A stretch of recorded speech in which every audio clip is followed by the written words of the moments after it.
It's time to fire it up. From the beaches to the ballparks, from the Gaslamp to North County, no one knows America's finest city like he does. You can't just punt on a Manny Machado prime year. He's a fourth-generation San Diegan, born and raised in the heart of this community. Passionate, opinionated, and always bringing you the real talk on your teams, your city, and everything in between. Braden totally knows his stuff. He's ready for the next step. That guy is good. Live and local, it's the Braden Surprenant Show. But I think Braden's one of the up-and-coming young stars in the media game in San Diego. Now, here's your host, Braden Surprenant. What's up, San Diego? And a happy Monday to everybody out there in America's finest city. He's Frank Marchese. I'm Braden Surprenant. This is the Braden Surprenant Show, live and local each and every day from 10 to 2 on San Diego's number one sports station, 97.3 The Fan. Padres take 2 out of 3 from the Halos over the weekend. A victory Monday here in San Diego. That's always nice to talk about. Padres continuing to play, in my opinion, really good baseball. They are tied for the most wins in Major League Baseball with Atlanta and the Dodgers.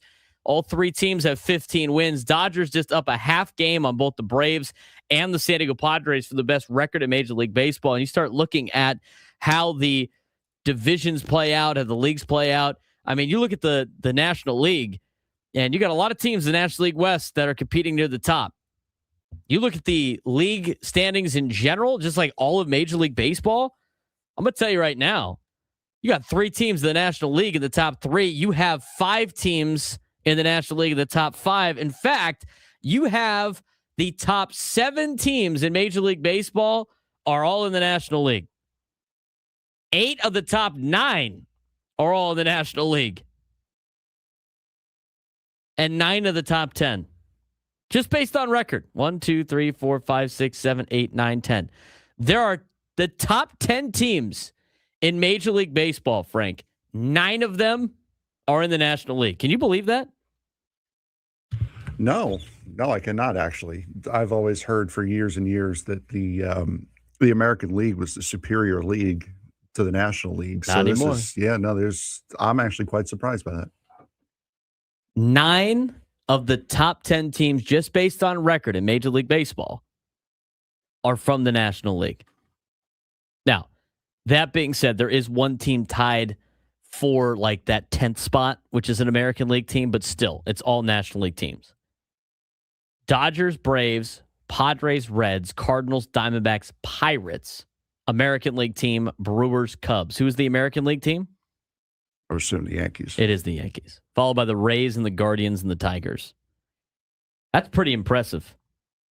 It's pretty impressive. And even it's not even like the National League has a bunch of teams near the bottom. There's just one down there, and it's all American League teams. Red Sox are near the end, White Sox, Astros, National League team, Royals. We're going to keep that name anonymous for the rest of the show. You don't have to. Until they win. You don't have to. They've lost 11 straight. Are you okay? I'm fine. Is this have they said it's rock bottom yet on the TV broadcast for SNY? No. Not yet.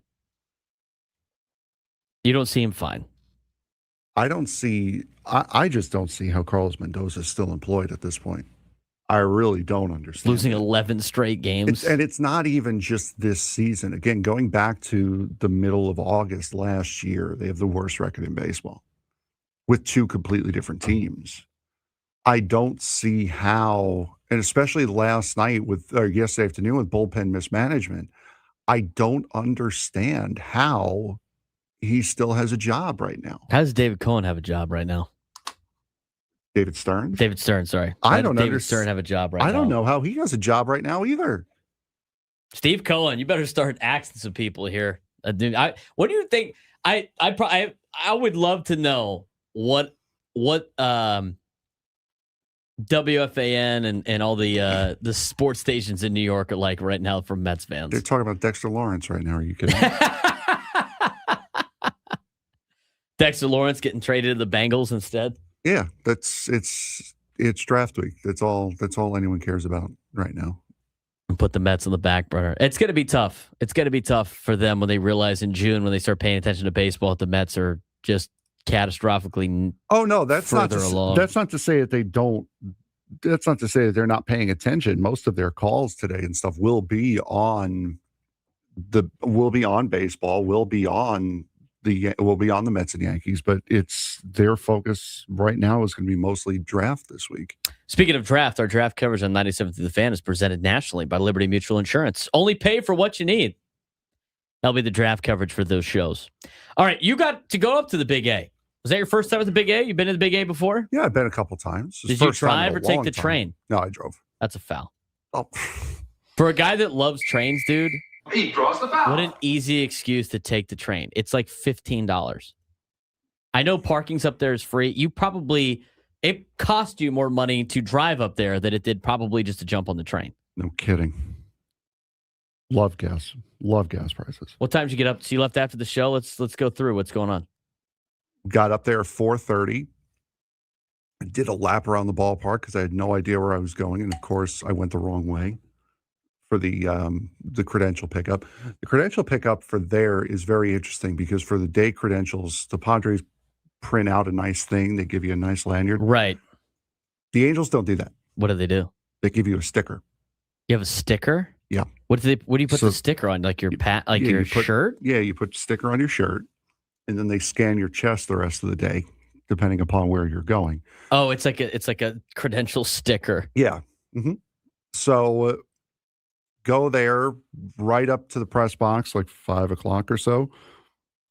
I was looking for where to sit because in Anaheim they don't really have a press box. It's really small. They have two. Yeah, they have like they do. They do have two. They have like they have the part where like all of the broadcasters are, and then they have like kind of a press part. But isn't that in the corner? They have. Or is that Colorado? They have where all of the broadcasters are. Which, by the way, the size of every broadcast booth in Anaheim is about the same size as the press box here. Like they have space. They have room to do activities. Yeah, they do, and a lot of them at that. But then they have a little room off to the side of the visitors' television for all the BBWA, for all the baseball writers, the national baseball writers.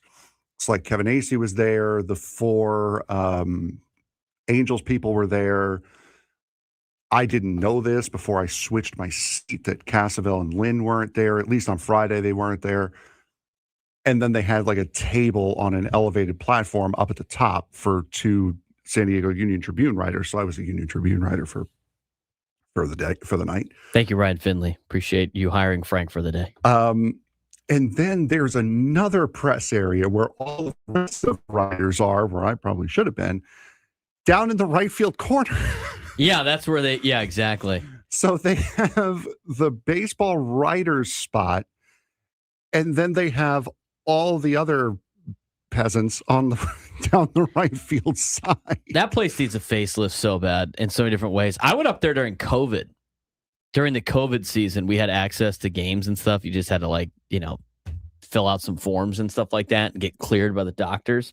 You had to take like a test real quick to be able to. And they did a summer. Remember they did the summer training? Yes. Instead of spring training. So they did that and they played a couple of exhibition games to get hot. And I remember being there, and what they did was to keep everybody separated, and nobody was in the building. Everybody had their own suite. Nice. So you had your own suite with nothing in it. You were just in there. But that was basically the size of, a mini little press. The size of their suites are like the size of our broadcast booths, and the size of their broadcast booths are the size of our suites. Yeah. They got that backwards up there in Anaheim. But anyway, we're going to talk more about Frank's trip up to Anaheim in a second. But I do want to talk about what's going on and what we're watching with the Padres right now. Because this is how you build a playoff team in April. This is it. This is the blueprint. You don't wait until July. You don't wait until August. You don't say, we'll figure it out later. No. When you have an opportunity, when the schedule lines up, when you're healthy enough, and when things are clicking even a little bit, this is where you stack wins. You rack them up and you bank them for later. And right now, it's exactly what this team is doing. They were able to get 8 straight wins, drop the game, 2 more straight wins. They have won, at this point, 14 games in the month of April, and they're finding good ways to beat good pitching. They're grinding out at bats. They're getting just enough offense. They're getting elite bullpen work. They're getting starting pitching that, quite frankly, isn't even at its peak yet. And that's the scary part, because this isn't even the best version of this team, and yet they're still getting wins. They're still rolling through the schedule. And let's start with yesterday, because it was a good example of what I was talking about. You were able to get Michael King to go through it. Now, he labored a little bit. He went for, he walked multiple players. I think he had 4 walks and 6 strikeouts on his final line. Yep. That's fine. 105 pitches, too. But he pitched well enough to get you a dub. He only gave up 1 hit. Kyle Hart went through a little bit of problems, but I like the way that this team has been playing. Now, Friday was kind of a clunker, okay? We don't want to talk too much about Friday. I think you're going to get those over the course of 162, especially after a long winning streak. But overall this weekend, I thought the Padres are finding different ways to win. Everybody is contributing in some type of way. Bryce Johnson yesterday got a start. Got a couple of hits, drove in a run yesterday. Xander Bogaerts has really been carrying this team offensively. You have seen contributions from Fernando. You have seen contributions from guys like Jackson Merrill and throughout the lineup. And you still haven't even seen Manny really get going that much. But this is a team, despite not probably playing the best baseball they can play and only a plus 17 on their run differential, this is a team that is tied for the best record in Major League Baseball, at least the most wins. They're off the pace of the Dodgers by a half a game, who lost 2 out of 3 this weekend in Colorado. So, overall, I think I like where the Padres are at. And here's the other thing about the Padres. Because for San Diego, I think a lot of people talked about the start to the season last year. How many people this season, Frank, after the lousy start the Padres got, immediately said, well, last year's start to the season is the only reason why we got in the playoffs. They got to be able to start better than how they started. They did it like 2 weeks later. They ended up winning 8 straight games, and right now, the Padres are 15-7. Through 22 games last year, the Padres were 16-6. They're a game off the pace they had last year in which they won 90 games. Manny's sitting under 200 right now. You haven't really gotten Jackson Merrill going too much. Fernando's been good, but hasn't really put up power numbers. And overall, I agree with what Ben and Wood said this morning. They're not super excited for everybody to come up to bat. There's not somebody in the lineup you're like, oh, I can't wait to see this guy swing in this spot. But there's nobody in that lineup, Frank, that you're sitting there going, oh, man, this guy's coming up. Everybody's got a fighting chance up there at the plate. They don't have a lot of automatic outs in their lineup, if at all. And everybody's contributing. I think they're playing good defense. I think you're getting the pitching that you need out of the starting pitching. And together as a group, I think this team is playing really good baseball. And it's a big reason why they've won 14 games in the month of April. So right now, this is a good time for the Padres, based on the schedule, to rack up wins throughout the season. So the Dodgers lost 2 out of 3 of the weekend of the Rockies. They're going to play the Rockies again tonight for the final game of a 4-game series. Dodgers lose tonight, you're going to be tied for first place in April, which would be great to see. Now, last year, obviously, the Padres got off to such a hot start that they started in first place, but it's not about, in my opinion, winning the division. It's about putting the pressure on the Dodgers where they feel the heat coming around the corner. And that heat is the San Diego Padres. And to be honest with you, it ain't that far back that the Arizona Diamondbacks are right there on their tail too. I mean, the National League West has been very top-heavy, and if the Giants figure it out, this is a highly competitive division and probably one of the best divisions in all of Major League Baseball. But overall, I think this Padres team is playing good baseball. Is everybody on the team playing really good baseball? No, not everybody on the team. But I think collectively as a team, you're getting good pitching, you're getting good defense, and you're getting good at-bats at the plate. Even guys that are struggling at the plate, Frank, they're still putting together good at-bats. I think this team is playing good baseball, Frank. Yeah, for sure. They have played very, very well. They played solid. And listen, games like Friday night, you're not winning those games. when a team has so much emotion behind it like that, I mean, we saw it with Jose Fernandez a number of years ago. You're not winning games like that. So you could chalk that game up as a loss. But you got down exactly what you needed to do on Saturday and Sunday. You got German Marquez, had a great game. 5 2/3 innings, only 2 hits, no runs, 5 strikeouts, 2 walks. Great outing from German Marquez. And then you get another gritty performance out of Michael King to get you 5 innings and only 1 hit.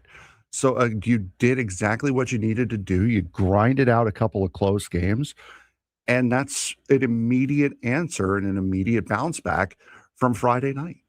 Yeah, I think the way I'm actually encouraged by the way German Marquez pitched. I think German Marquez and Walker Buehler continue to get better and continue to, play into this redeveloped role that they have as a starting pitcher. They're new pitchers now. They can't win on velocity anymore. Although we've seen an uptick in velocity in both of them. I think they're grinding out and giving you gritty performances. They both have a positive WAR right now. German Marquez is a 0.2 B WAR. Walker Buehler has a 0.1 B WAR. Both of them have an ERA under 5. I mean, German Marquez has given you a 2-1 record with a 3.86 ERA over 18 2/3 innings. I mean, he has been your third best starting pitcher right now in the rotation. He's given you a number 3 type performance right now, which is great to see. Walker Buehler is giving you good performances night in and night out. And to be honest with you, they probably went a little bit too long with Walker Buehler the other day. Otherwise, he'd have a sub-4 ERA right now. They let him go out there and pitch, which I'm not necessarily opposed of doing.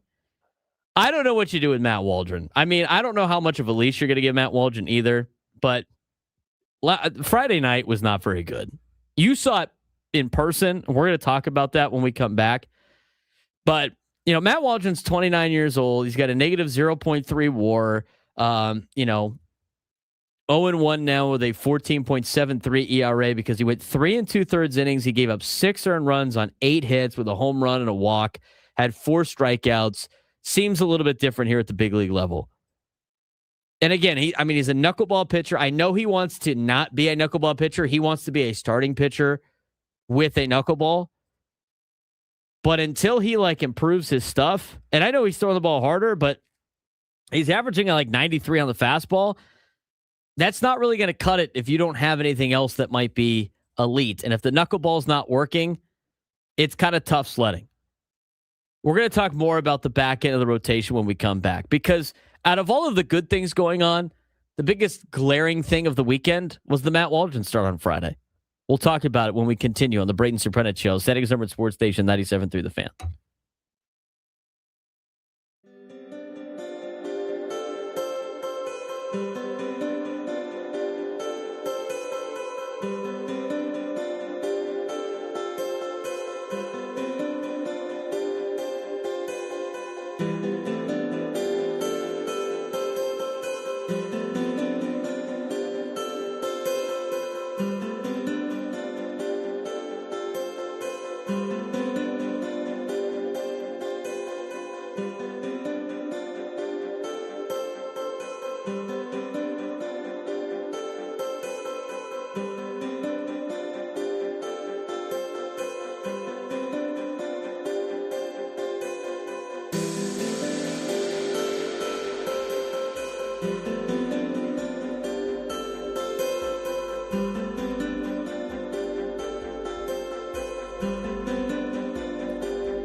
I didn't get to ask Frank this question yet. And we're going to talk about Matt Waldron's start on Friday, but Frank was there on Friday. Mm-hmm. He's Frank Marchese. I'm Braden Surprenant. This is the Braden Surprenant Show, broadcasting live from the Bill House Studios. We know how. Frank went up to the Big A on Friday. 60 years they've been playing there. They just announced that today. Congratulations. You got to go there for the 60th anniversary deal. Star Wars weekend, too. I will say they're showing all the clone troopers and stuff like that and stormtroopers on there for instead of the Padres for the starting lineup was hilarious. Yeah, no, it was great. But I don't know why they play the whatever that song is, dun dun dun dun. That's kind of cool. I don't know why. Imperial March. The Imperial March. The Imperial March is kind of cool. Honestly, if they did that for like a starting lineup, it would be kind of sick. Because it's the song of the bad guy in the visiting team. You know what? Here's the deal. Guy. The Yankees should totally embrace that. Because they do that for like the road team all the time. They play the Imperial March and then they play like some Jedi thing for themselves. Mm-hmm. And they have like the noises in the background with two strikes. Like I don't know why they've embraced like being the team of Star Wars, but that's just the Yankees. They're the evil empire. Yeah. Like Star Wars. They look like stormtroopers at home just with pinstripes. They should just fully embrace being the evil empire. Why not be the bad guy? You might as well embrace the hate. I learned that a long time ago. Embrace the hate.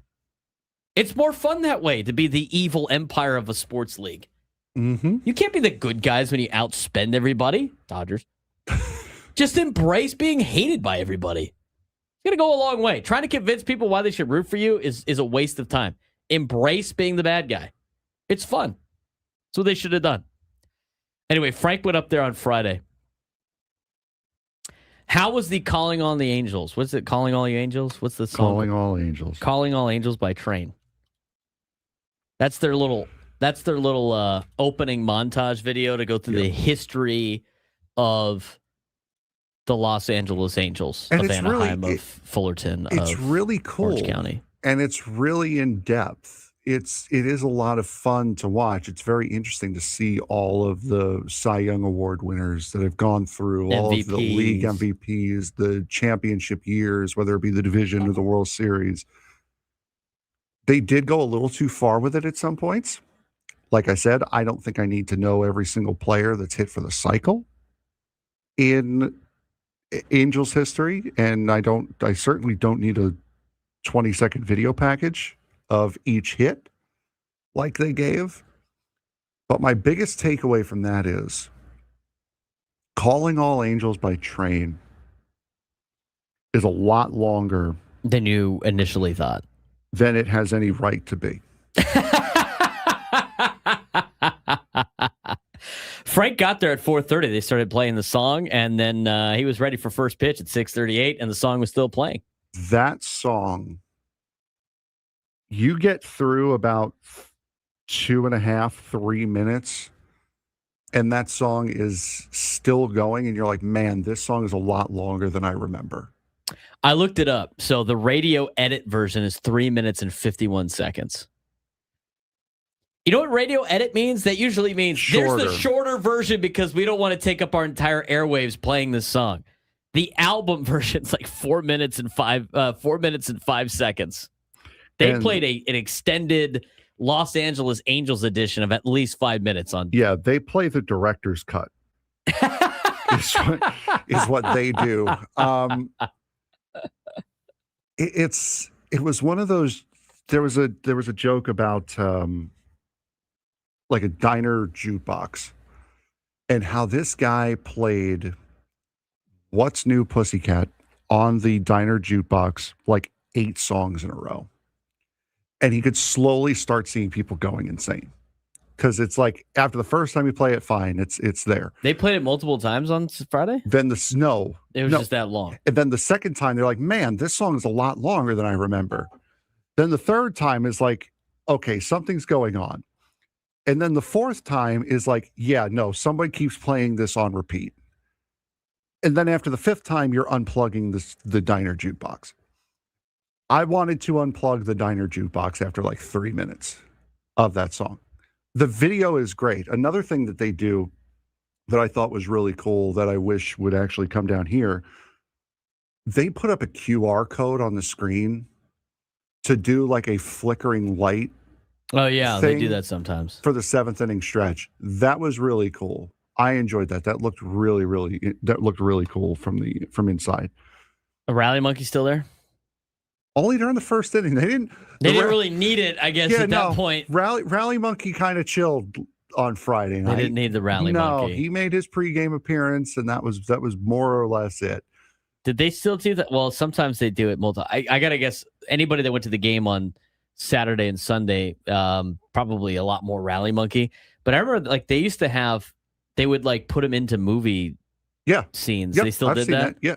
I don't know if they still do that or not. Not on Friday night. I remember the last time I was up there was for an Angels Mets game that went 13 innings. Anthony Recker hit a home run in the 13th inning to win the game. But yeah, they had him in like George of the Jungle. They had him in a bunch of different stuff. He was in like Pirates of the Caribbean. He was in like all these, or he's like in The Shining, where it's like, here's Johnny, and it's like the rally monkey's face, and then they play the Disturbed, Down with the Sickness. Oh, wow. Yep. Yeah. Yeah, no. That's pretty cool. Yeah, Rally Monkey had a night off on Friday. Yeah, I think you can still buy the plush rally monkeys at the Anaheim store, at the Angels store. Overall, that stadium sucks, though. The one thing that it does... It's just so old. The one thing that it does give you that you miss other than claustrophobia is the, like that walk through the tunnel and you just see the stadium slowly start to appear. Yeah. That's lost now because of the way modern stadiums are built, but that's still an awesome sight to see is when you walk through a tunnel and the stadium just slowly appears in front of you. The rock pile in center field still doesn't make any sense. The big Thunder Mountain ride they have out there in the middle of center field for no reason also doesn't make any sense. I also miss the fact that they don't have the big A as the scoreboard anymore, and that's been long gone. Yeah. Like that I don't think that's ever been up like in my lifetime, but it's just sitting out in the parking lot and you can park underneath it. Mm-hmm. That's basically what it is. I do like though when you drive through Anaheim and it says like Angels win. You always know when the Angels win because the halo's on. Mm-hmm. That's kind of a cool tradition too. There's some cool stuff, but that's when you go to an Angels game. That's like old school sporting event, massive parking lot, right? Yep. People are tailgating. You get the smell. When I walk into that, I went to a game a couple of years ago. We went up there for an Angels game to watch Ohtani pitch because it was kind of a crazy thing back then before. And that was when he was on the Angels. So it was like kind of cool to go watch Ohtani play. And we went up there to watch him pitch. I remember walking through the concourse going like, this smells like Qualcomm. Like this is like, It has that like Qualcomm smell of like the stale beer on like the floor that had like the, I guess the best way I can describe is like the bubble floor. They had the texturized floor that they had at Qualcomm and stuff like that. I remember walking through it's always like it's kind of cold and damp in there too when you're walking through the concourse around the entire perimeter. I was getting so much Qualcomm vibes with that type of stadium. There's not a lot of those stadiums standing anymore. No. So it's kind of cool for the nostalgia portion of it. But overall, when you have a place like Petco Park and you go to the Big A, you're just like, oh man, this place is a dump. And it was loud too. Like it was fans there. It was rocking that entire night, even on every foul ball catch, like every foul ball catch or drop that a fan made. That place was going nuts. A lot of Padres fans, I would imagine.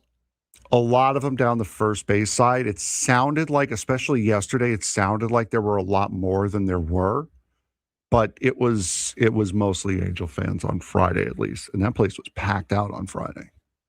I heard it was like pretty good crowds. Yeah. I saw Angels fans complaining about how long it took to get into the Angel Stadium over the weekend, and they're like, "Oh, maybe they're just like excited for how they played against the Yankees." Depended on where you went, on as far as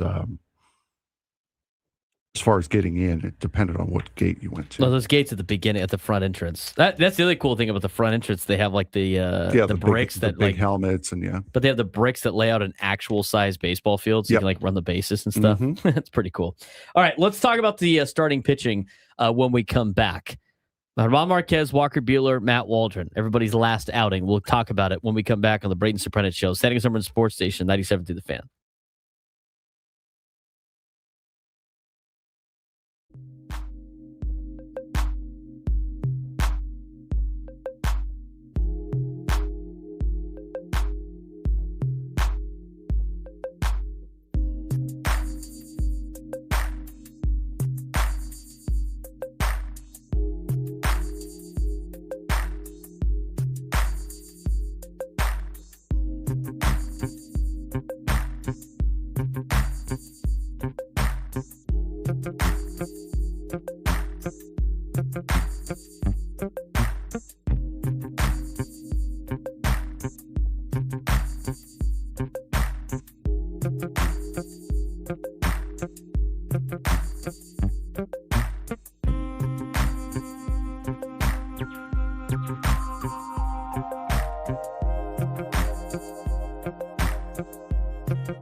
10:40 on a Monday. Talking Padres baseball here on the Braden Surprenant Show. San Diego's #1 sports station, 97.3 The Fan. Thanks again for tuning in to us today. If you missed anything, you can go back on our YouTube page, youtube.com/B_SURP. Give us a like on the video. Subscribe to our YouTube page. We're going to have more content coming your way this afternoon. And, we do all these videos Tuesday through Friday in between our live segments that are recorded videos that are recorded on Mondays and then throughout the week. But if you want to get that full access immediately when we post them, be a member. You are the first ones to see that content. So we appreciate you guys doing that. Again, if you want to subscribe to our YouTube page, it is free to do. Hit subscribe, get you notifications every time that we put together new videos, and we got tons of new content each and every week on the Braden Surprenant Show page. If you are on 97.3, the Fans page, you can find us easily on there as well. If you scroll down on the main page to our shows, you can subscribe to all of our shows. Ben and Woods is on there. You can subscribe to them. You can subscribe to my show, Gwen and Chris, also Sam Levitt and Matt Scraby. Subscribe to all and be littered with local sports content. We appreciate you guys doing that. All right, let's talk about Matt Waldron's start on Friday. Let's talk about German Marquez's start on Saturday. And since we know that Michael King's going to be part of this team, we're going to bring back in Walker Buehler and his start on Thursday, because these three players are the ones that are battling for two spots right now in the rotation, with Griffin Canning coming back. Now, again, I think in terms of trying to evaluate what you have talent-wise at the major league level, the Padres have kind of gotten a little bit of a blessing in disguise with Nick Pivetta going on the injured list, because now they can let Matt Waldron get some starts at the big league level this year with his new improved stuff to see what you have. But at the end of the day, you've had Matt Waldron in this organization for 3 or 4 years now. You kind of have a general idea of what you're going to get out of Matt Waldron. But what you didn't want to see is, in order to give him opportunities at the big league level after his rehab assignment was done, was to try to cut Walker Buehler and German Marquez. I think there are room for improvement for those guys. I also think it's a high value to keep those guys part of your organization.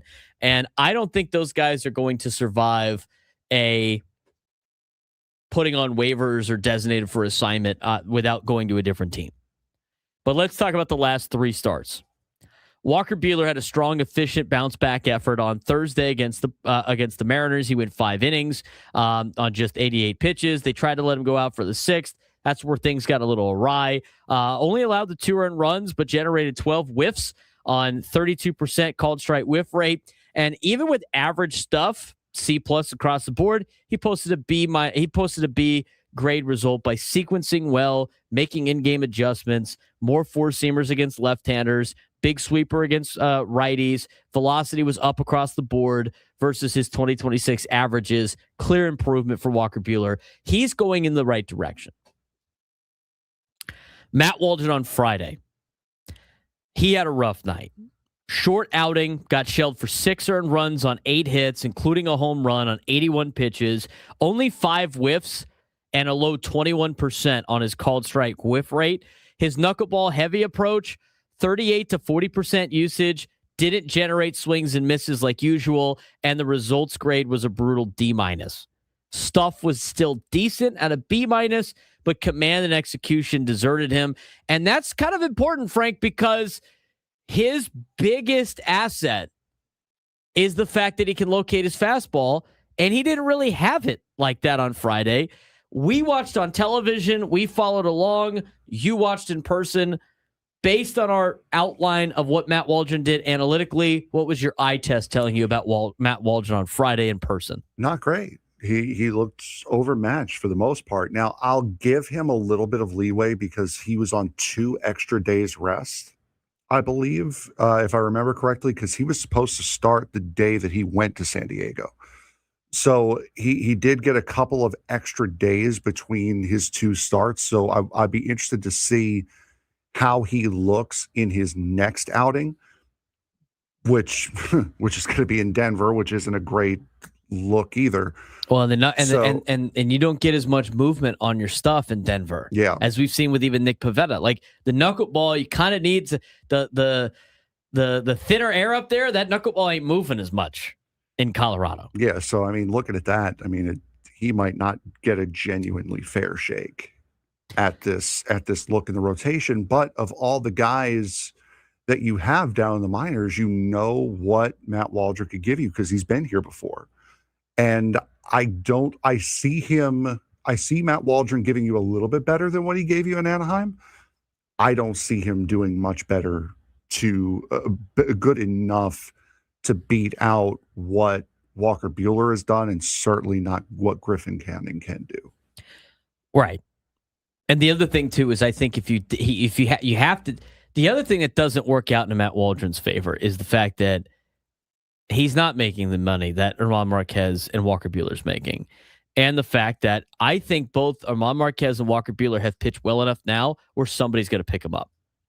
You're not going to be able to sneak those guys down to AAA. And also, they're not going to want to pitch in AAA. They've shown that they can pitch at the major league level.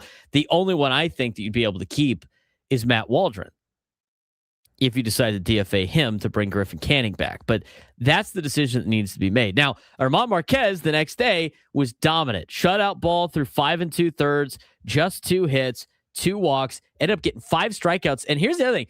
Most of the strikeouts were late, Frank. They were late in the game. Late in his outing. 10 whiffs and a 30% called strike whiff rate on 88 pitches, posted an A- result thanks to elite locations, B+, and a heavy curveball attack. 42 pitches, 48 to 55% usage. Stuff is still below average at C-, but the execution, movement, separation were outstanding. And you can go through the side-by-side on a lot of different comparisons with this, but you look at where Matt Waldron's at. He used his pitch mix and everything like that, and his fastball's up. His fastball's averaging 92.5. So it's not like, because I saw a lot of people like, well, he threw 96 in spring training. Like, well, what, twice? His average comes in at 92.5, and his knuckleball's not working the way it is. Matt Waldron has always been the guy that he's had a good knuckleball, and it's got him to the big leagues, but now he wants to not be a knuckleball pitcher. I think it's the only way he stays in the big leagues. And for people that have asked in the chat, why are we kind of writing off Waldron when Marquez got shelled and Buehler got shelled a couple times already? They have the track record at Major League Baseball over a long course of many years, and they're new to the organization where they have made steadied improvements with this, working with Ruben Niebla and the technology the Padres have and the pitching program that the Padres have. Matt Waldron's been here for 3 years, Frank. You know what you're going to get. It's not just going to drastically change, even though he might be younger. And I think the bottom line takeaway from the numbers is Marquez had the best start out of the group. Buehler was solid, and he's improving. And Waldron was the clear weak link. Shortest outing, highest damage, lowest swing and miss. It's kind of hard to make the argument for him, but you have to give him a couple of more starts, I think, to give him a fair shake. But I just feel like he's not going to be able to make it through the entire season where the other guys will. I also think you could, out of the 3 people that we're talking about that you could potentially sneak through waivers and put him down in AAA, Matt Waldron's the guy that could probably stay part of the organization. I think teams will take a flyer on Buehler and Marquez. For sure. And looking through Baseball Savant from that night, there were 321 pitches thrown between the 2 teams. On Friday night. Matt Waldron's fastest pitch ranked at 117th, 94 miles an hour. You will also find most of Matt Waldron's pitches between 297 and 321. As a matter of fact, you will see all of his pitches between that. He is not a power pitcher. He has to embrace the fact that he is a knuckleballer. It's one thing if he threw 100 and a knuckleball, but he doesn't. Or he throws at least 96, 97 on average. It would be way different. He throws 100. He throws 90 and a knuckleball. Buddy, you got to embrace the fact that you're a knuckleball pitcher. that's how you make your bread here in the big leagues. If you want to stay up, you're a knuckleballer. I'm sorry. That's what everything shows. When he was throwing the knuckleball the most in 2024, that was when he was at his best. And when he was at his best, what were his numbers? Do you know? I haven't pulled up. He was 7-11. He had a 0.9 WAR. He had a 4.91 ERA over 146 and 2/3 innings, and his ERA plus was 84. That means he is, whatever percent. That's an average player is 100. Mm-hmm. His fielding independent pitching that year was a 4.26. If you look at his last 2 outings in Major League Baseball, he went 4 2/3 innings last year. In the one start he got, he gave up 4 earned runs on 6 hits with a home run and 6 walks. And in the game that he had on Friday, he gave up 6 earned runs on 8 hits through 3 2/3 innings with a home run and a walk. 4 strikeouts. Again, Matt Waldron did great in 2024 to help fill the gap for the Padres. He went on a nice little run where a lot of hitters had not seen a knuckleball in decades. Mm-hmm. And since then, it hasn't been very good in multiple outings. Now, I think you got to give him maybe 2 more starts to see if you can find something. And you know what? Maybe he goes out against Colorado and shoves and he feels more confident and the nerves are coming back for the first time. Fine. You have to give him a chance to show improvement because Walker Buehler struggled early and Germán Marquez struggled early. But here's the difference, though. I don't know if you have that much time. They have the track record, though. They have the track record. And here's what it's going to come down to. If Griffin Canning and his clock is about to expire, Cinderella's little carriage is about to turn into a pumpkin on Griffin Canning's rehab assignment. He has to be added to the team. Somebody has to come off. And unless you put somebody on the IL, you're going to have to make a decision. And here's the thing, Frank. Matt Waldron getting hurt in spring training spared him the opportunity to pitch in the big leagues right now because I don't think he was going to make the team out of camp. Mm-hmm. I don't. It just prolonged the inevitable, in my opinion. Both he and Yuki Matsui, he being Griffin Canning, pronouns, pal, were both put on rehab assignment on the 4th. Pitchers have 30 days on rehab. So Waldron might only be getting this next start because they're off today. They're off on Friday. They're playing the 2-game series in Mexico City, and I believe they're off again next Monday as well. So he might not have the luxury of time. And for here's the deal. For everybody saying you got to give the guy a lot of opportunities because Germán Marquez did, Griffin Canning's coming back, so who are you cutting? You have to part ways with somebody. Mm-hmm. Are you going to part ways with Marquez and Buehler and roll the dice that Waldron can make it through because of the feel and the nostalgia of 2024 where he got off to a great start, but then it slowly started to collapse on him in his last couple of starts? His second half of the season in 2024, he gave up at least 3 runs in every outing. He had a good outing against Cleveland where he gave up 1 earned run. They lost 7-0 that game. But in July of 2024 for Matt Waldron, 3 earned runs, 4 earned runs, 1 earned run, 3 earned runs, 5 earned runs. Had a good outing against Colorado at home with 1 earned run, 5 earned runs, 7 earned runs, 10 earned runs, and then he finished the season with 5 earned runs. That's a tough stretch for the guy who has then added to that with his other 2 starts after the fact. I mean, you have seen what you're going to get out of Matt Waldron. And in 10 games in the second half of the 2024 season, which was his best year, remember? He was like the ace of the staff in the first half. Teams figured him out in July of 2024. And in those 10 games, Frank, he had a 7.30 ERA and 53 innings pitched. He's going to get 2 more starts. He's going to get the finale in Colorado, and he's going to get the finale against the Cubs. And those are going to be his starts to see if it's good enough to keep him on the team or if they're going to part ways with somebody else. At least- This is the decision you have to make with Griffin Canning coming back. That's at least where he's projected to fall if the rotation stays the way it is. Correct. I still think if you DFA Matt Waldron, he's going to be back in the organization. When we come back, we'll talk more about this and get your phone calls. Braden Surprenant Show.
11 o'clock on a Monday.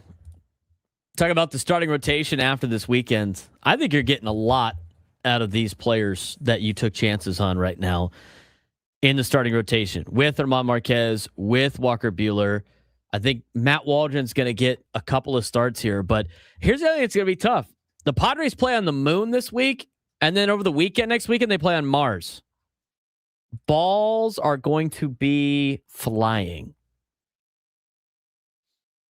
Hopefully, that's going to be a tough week for the pitchers this week, I have to say. It's going to be a tough week for every starting pitcher this week, here and in Mexico City. There's going to be a lot of home runs. Hopefully, this is exactly what the offense needs to get some more power numbers up there and to get guys like Manny Machado going and guys like Fernando with more pop. I mean, I'm just going to warn everybody right now. Expect inflated starter numbers this week for all starting pitchers. And I was wrong. They do play on Monday. It's a Monday, Tuesday, Wednesday series against the Cubs. They're off on Thursday. Did you say we're playing Tuesday or something? Yeah, I thought they were off on Monday after the Mexico City series. No, they're off before. Yeah, they're off today and Friday. And I thought they were off the day after also, but they're not. They're off next Thursday when they wait for the White Sox to come in. I can't believe here's another day where the Padres have an off day and the team they're playing is playing right today. Another wraparound series for teams. The Rockies are hosting the Dodgers for a fourth day on a Monday. There's no way teams like doing that. The 4-game series, Friday, Saturday, Sunday, Monday. Probably be a little bit easier for Colorado since their Tuesday game is in the same place as their Monday game. Probably not as big an issue as it was for Seattle. Well, the Dodgers have Tuesday off now? I'm not going to stick up for anything the Dodgers get, but they go to San Francisco, I guess, Tuesday. So that's unfortunate. Yeah, it's going to be unfortunate. It's going to be unfortunate when the Giants are in last place. I'm not opposed to that. I mean, I'm not a fan of anybody in the division, but I tell you what, having the Giants in last place behind the Rockies would make me LOL. I'd be all in favor of that, to be honest with you. Absolutely all in favor of that. 833-288-0973, 833-288-0973. Talk about the Padres. Start of the road trip. This is a long road trip for the Padres because of a couple of off days and traveling all over the place, including going internationally. We'll talk more about the Rocky series later on in the show. Again, they do not have a game tonight, the Padres.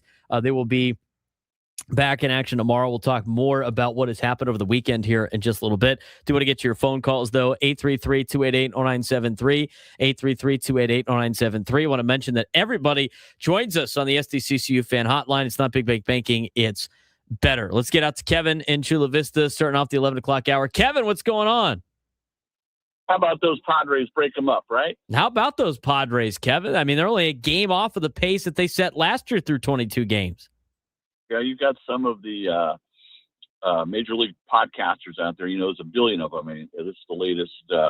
It's like amoebas; they just rapidly multiply. But nonetheless, a lot of them are picking the Padres in the top 3 power teams in the major leagues right now. So that's not a bad start. That's okay. Getting back to Matt, you know, all Padre fans, and I think it's safe to assume everybody is cheering for this guy. He is a great competitor. You wish the best for the young man.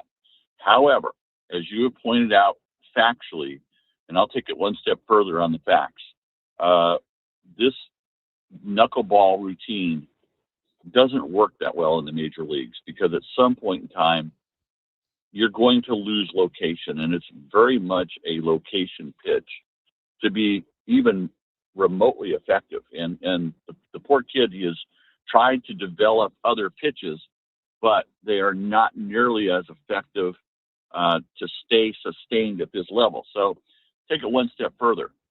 Try to name the top 5 knuckleball pitchers of all time in the major leagues and what kind of success did they have. The last I can recall was Tim Wakefield of the Red Sox. And, you know, Tim had an up and down career, but you're not going to go to the World Series with these guys. You're just not. And so I think that at best, like you said, I think we'll see Matt Waldron up here for a couple of starts. But it's in the front office's best interest at this point. They're going to have to look elsewhere for a legitimate, sustainable starting pitcher that can take you as far as you can into the playoffs and beyond, hopefully. I mean, that's the dream at this point. They've got to do this because you cannot continue to depend upon the health of what they've got, because that's shaky as it is. So that's how I see it at this point. I look at this rotation, Kevin. I appreciate the phone call. I think a guy like Matt Waldron's got to get some spot starts for you. But here's the problem is it's, he's out of options now. So it comes to the decision of how much, who are we going to keep out of the group? And to me, I just think I think money gets involved. I think who can avoid getting picked up by other teams gets involved. And right now, I think Waldron's the odd man out. I don't think Matt Waldron has pitched well enough in his last 12 starts in Major League Baseball. I mean, I talked about his last 10 starts in 2024. He only got one start in 2025, and he's gotten one start now in 2026. His ERA in those 10 starts, before we even talk about the fact that he gave up 4 runs in 2025 start and gave up 6 runs on Friday, his ERA was already a 7.3 something in his last 10 games. I don't think anybody's going to do that to take a chance on somebody. And if it is, it's not going to be somebody, it's not going to be a team that's very good, and you still have depth down in the minor leagues. And I agree with Kevin. I think a lot of people are rooting for Matt Waldron to have success. I am. I'd love to see him have success. But in the terms of who they have right now, and they have to make a decision before Griffin Canning is activated on this roster, and that's going to be sooner rather than later. Unfortunately, somebody's got to go. And right now, he's the odd man out. And I don't necessarily think he was going to make the team out of camp if he didn't get hurt anyway. I don't necessarily know that was the case. Was he going to make the team over Walker Buehler and Juan Marquez? I don't think that was going to be the case, because I still think the Padres thought they could get a lot out of guys that have been proven veterans that, yes, haven't had as much success in the last couple of years, but they know what they were getting out of Matt Waldron for the last 4 years or whatever it's been with him in the system.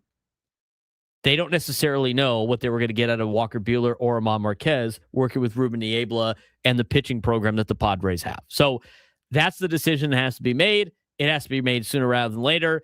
And if Matt Waldron does get another start, which it sounds like he might be scheduled to start in Colorado, and I think he deserves a couple more starts. I mean, having one is rough, but if that goes south also, there's only so many times as a team that is competing for a World Series and as a team that is, competing for a playoff spot, you can't keep rolling guys out there if they're going to be giving up crooked numbers all the time in the starting rotation.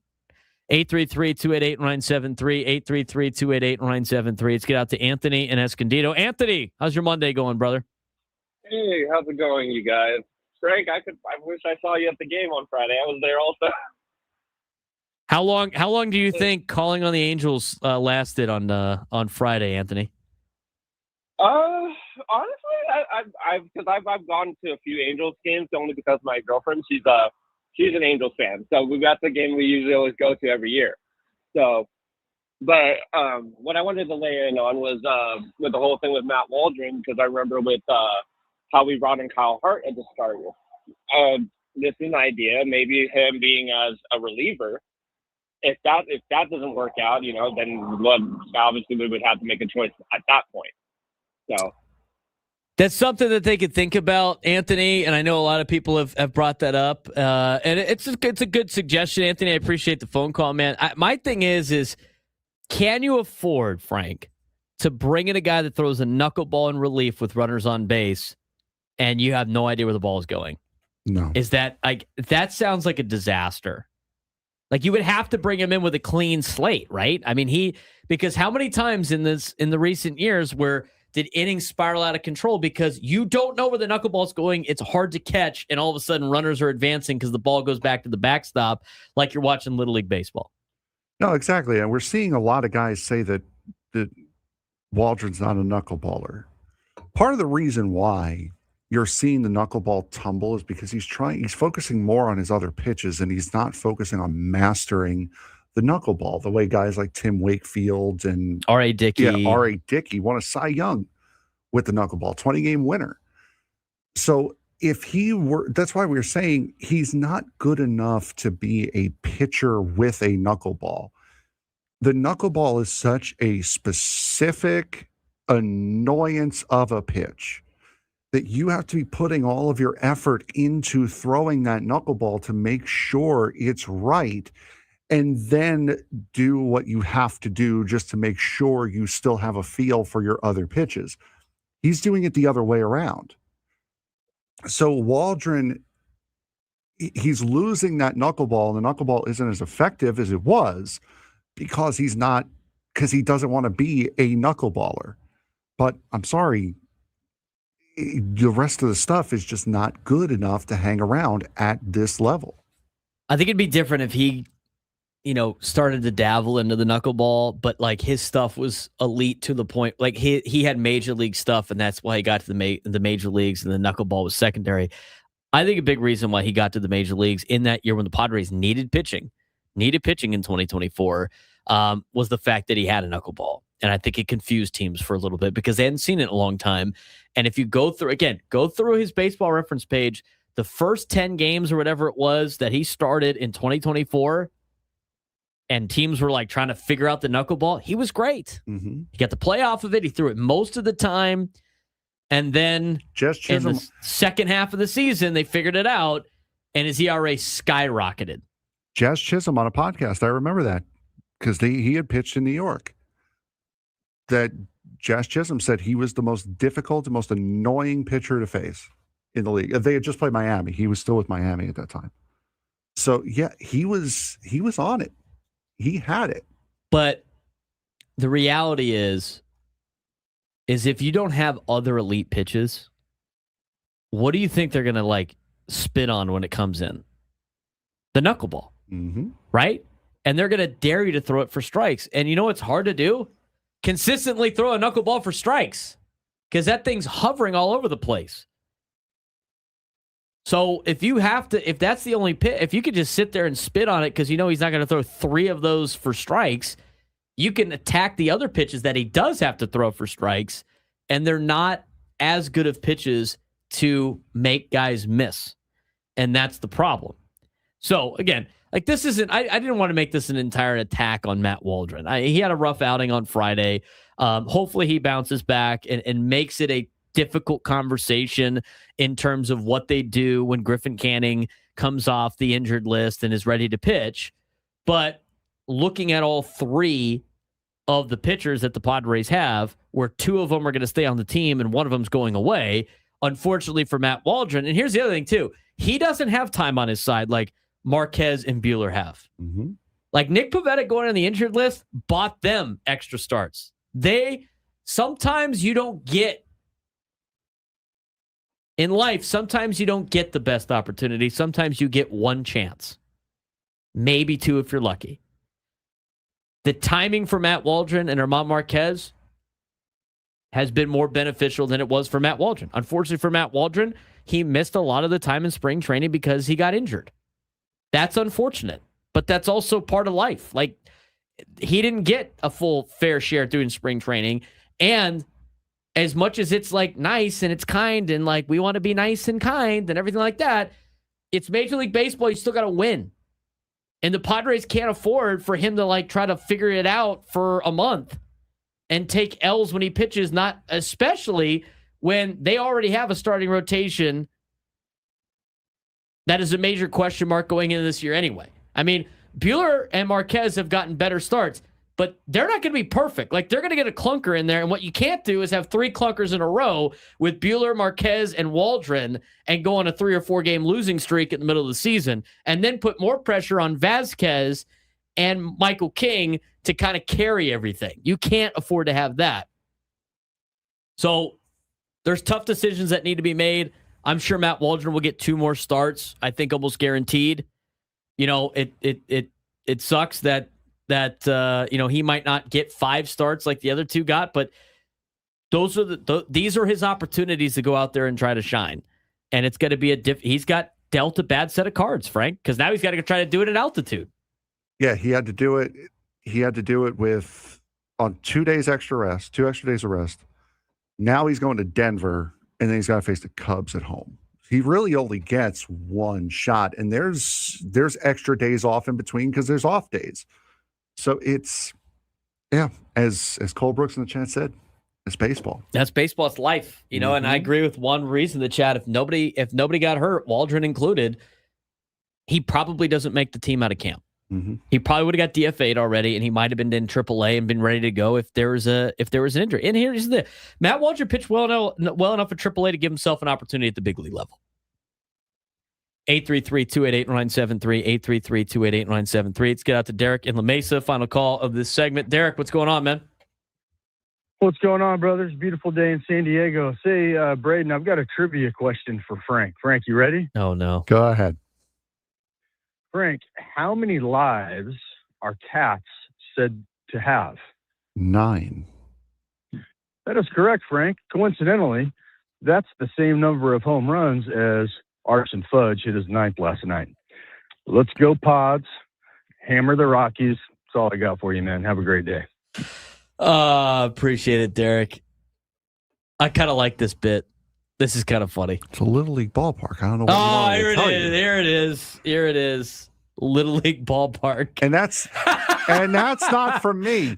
And that's not from me. That was from the Rockies broadcaster. Yes, that is from Drew Goodman from last week. Oh my God. Okay. I tell you what, when Derek said he was going to do that and call it every time that Aaron Judge hit a home run just to get back at you, first of all, I thought that was hilarious. The fact that it is creative as how many, I can't wait for the next, you know what? I can't wait for home runs by Aaron Judge now. This is hilarious. That was great. It's fine. He's not going to. Great execution by Derek. Can I call him every single time he has a 4 strikeout game in the playoffs? Go for it. Go have fun. You can call Derek if you want. You know what the playoffs are as a Mets fan at this point? No. Poor Frank. That was a pretty creative call. You have to get. No, Derek, I'll give it. That was pretty good. It to you. Yeah, that was fine. pretty good. I'll give it to him. How many lives does a cat say to have? 9. Well, funny because that's how many home runs that Aaron Judge has. Ayo. Hang up. That was well done. I guess you could call them the Quackers now. You know what? What you could do every time they call, you got to remind them how many national championships his college football team has won. It doesn't take a lot. That's what the O in Oregon stands for. 0 natties. There you go. I got him back for you, Frank. 833-288-0973, 833-288-0973. When we come back, we'll talk about some of the ins and outs of yesterday's game for the Padres from a hitting standpoint, and what has been the biggest reason for success. We'll talk about it next on the Braden Surprenant Show. Standing Summer Sports Station 97.3 The Fan.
11:24 on a Monday. Victory Monday for the Padres. They improve now to 15-7 through their first 22 games of the season. That is just one game off the pace of what they did last year through 22 games.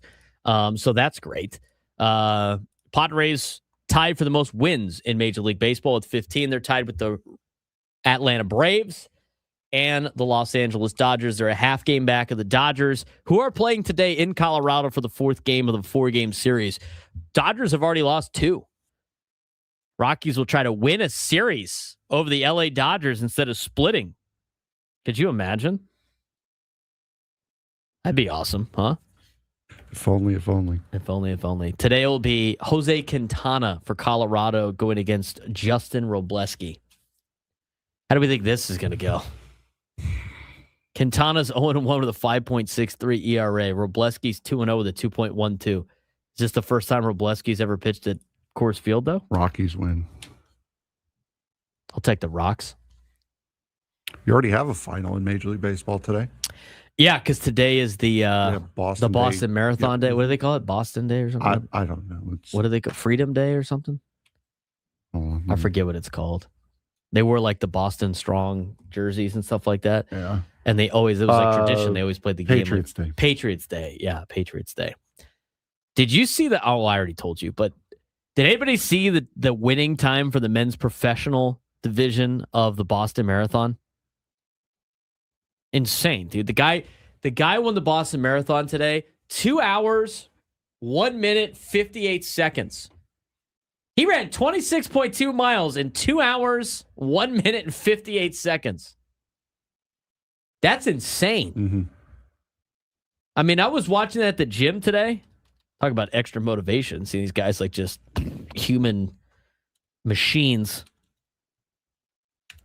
And they were showing like how fast these guys are running for a marathon. I'm like, man, these guys are cooking. I don't even run that fast for like a mile. Be gassed. Sonny Gray out with an injury too. No, that's not great. All right, tonight's starting pitcher for LA is Justin Robleski. I'm just trying to see if he's ever pitched at Coors Field before. That could open up the door for the Rocks, you know? Trying to find ways for the Rockies to beat LA. Again, it's not about winning the division. You got to make the playoffs. It's going to be tough. It's about putting pressure on the Dodgers. You have to just continue to put pressure on them. That's the best. How about, did you see over the weekend, too, the Dodgers complaining about the Rockies swinging first pitch? Yes, I did. Dalton rushing. That looks so weak, bro. Like, it looks so bad. It's like, brother, what? Honestly. Like, that's what we're going with? I saw somebody in the comments, and did you see the comments?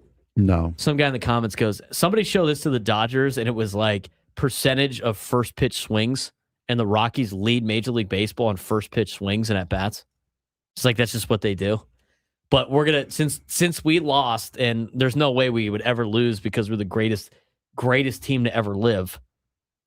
We got to say that something shady's going on with the Rockies beating us. I just thought it was fishy that they were swinging first pitch so early and often. Come on, bro. Just let the Rockies have their win. Let Dinger have a dub one time, man.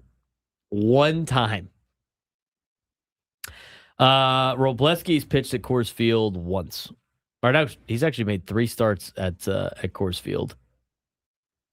He's got a 2.89 ERA at Coors Field. Wow, okay. He's got 9 innings there total. He actually has a save. But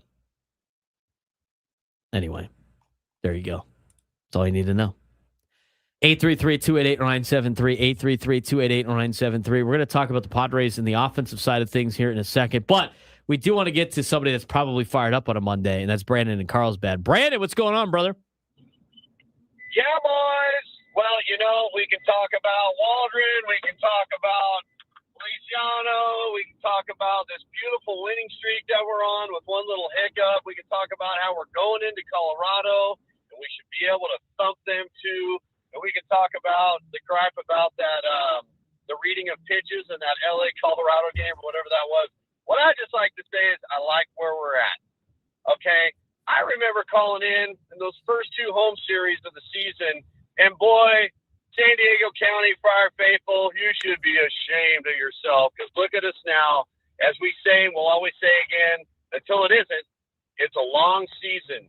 And now we know who the owner is, and now we're in a good spot, not only win column-wise, but also, hey, with every pro, there is a con as far as like private equity groups owning teams. By the way, pros and cons, you guys, is the name of my podcast, so shameless plug. But love you guys. God bless. Let's go Padres. Let's keep stacking them up. Doesn't matter who the owner is or where we're at. Let's roll.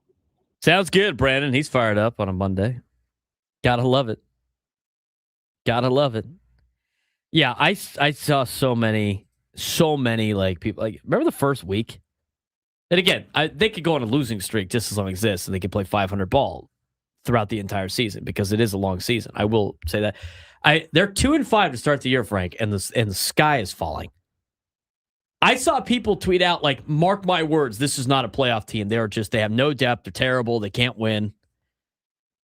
They're not going to win this many. They're going to win that many games. They're going to win like 70 games. 2-5 to start the year, right? Yes. You're 13-2 since then. Correct. 13-2. I mean, just look at their splits on their wins. They don't like playing in March, you know? If you look at the Padres, 14-3 in the month of April. That's absurd. And they got still a handful of weeks left in April.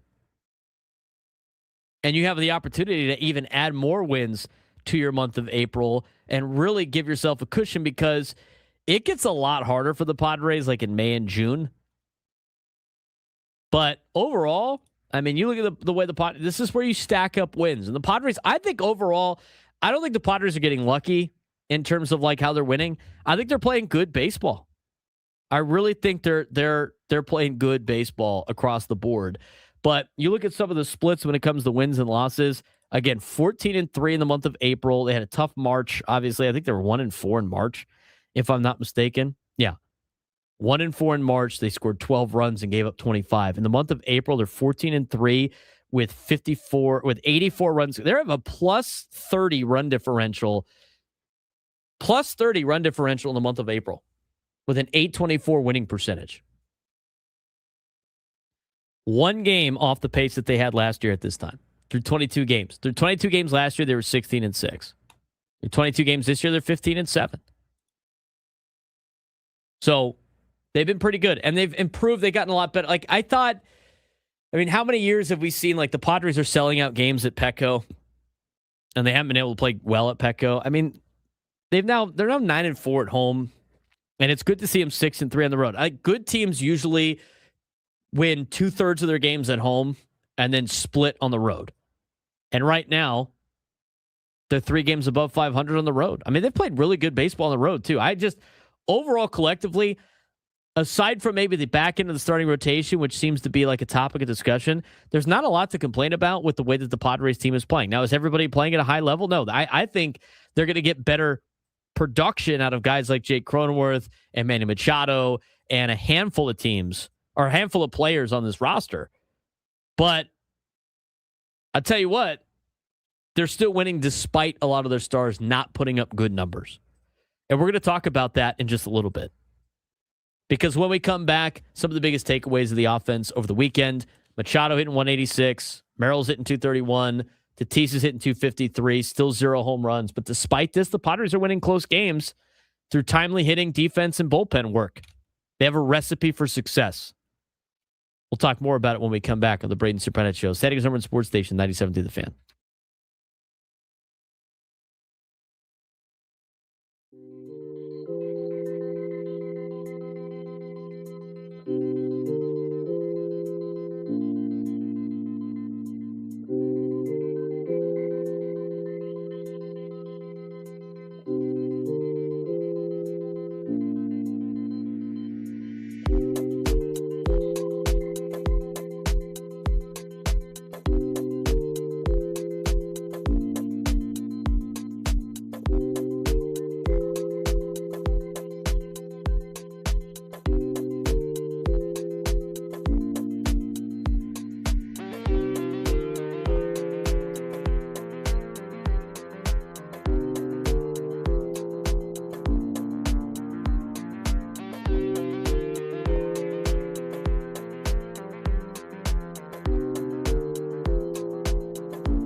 All guests join us on the SDCCU fan hotline. It's not Big Bank Banking, it's better. And coming up next in the noon hour, we're going to get a report on the San Antonio missions from Brian Jenselson. He will join us at noon here coming up in the next segment, see what's going on down in the minor leagues. We talked with Tim Haggerty last week about the El Paso Chihuahuas. So now we're going to be locked in on the San Antonio missions, which obviously has mostly like the big time prospect names in this organization. So we'll get an update on how guys like Ethan Salas are doing in San Antonio in just a little bit. All right, let's talk about the weekend in terms of the offensive side. We talked about obviously the pitching side of things. But if you look at this weekend, the Padres are 15, like just overall, they're 15-7, and they're tied with Atlanta for the second best record in Major League Baseball, tied for the most wins with Atlanta and the Dodgers for most wins in Major League Baseball. They've won 10 of their last 11, the Padres have, and 13 of the last 15. And the most striking part about all of this, the success is happening while their core four, Manny Machado, Jackson Merrill, Xander Bogaerts, Fernando Tatis Jr., are collectively underperforming offensively. Now, I will say this. Xander Bogaerts is doing exactly what you would expect Xander Bogaerts to do. He's hitting, I got to go pull up the official numbers. He's hitting around 270. He's got around a 700 OPS. Like, that's kind of what you're paying for at this point in time for Xander Bogaerts at this point in his career. So he's really doing what he's supposed to be doing.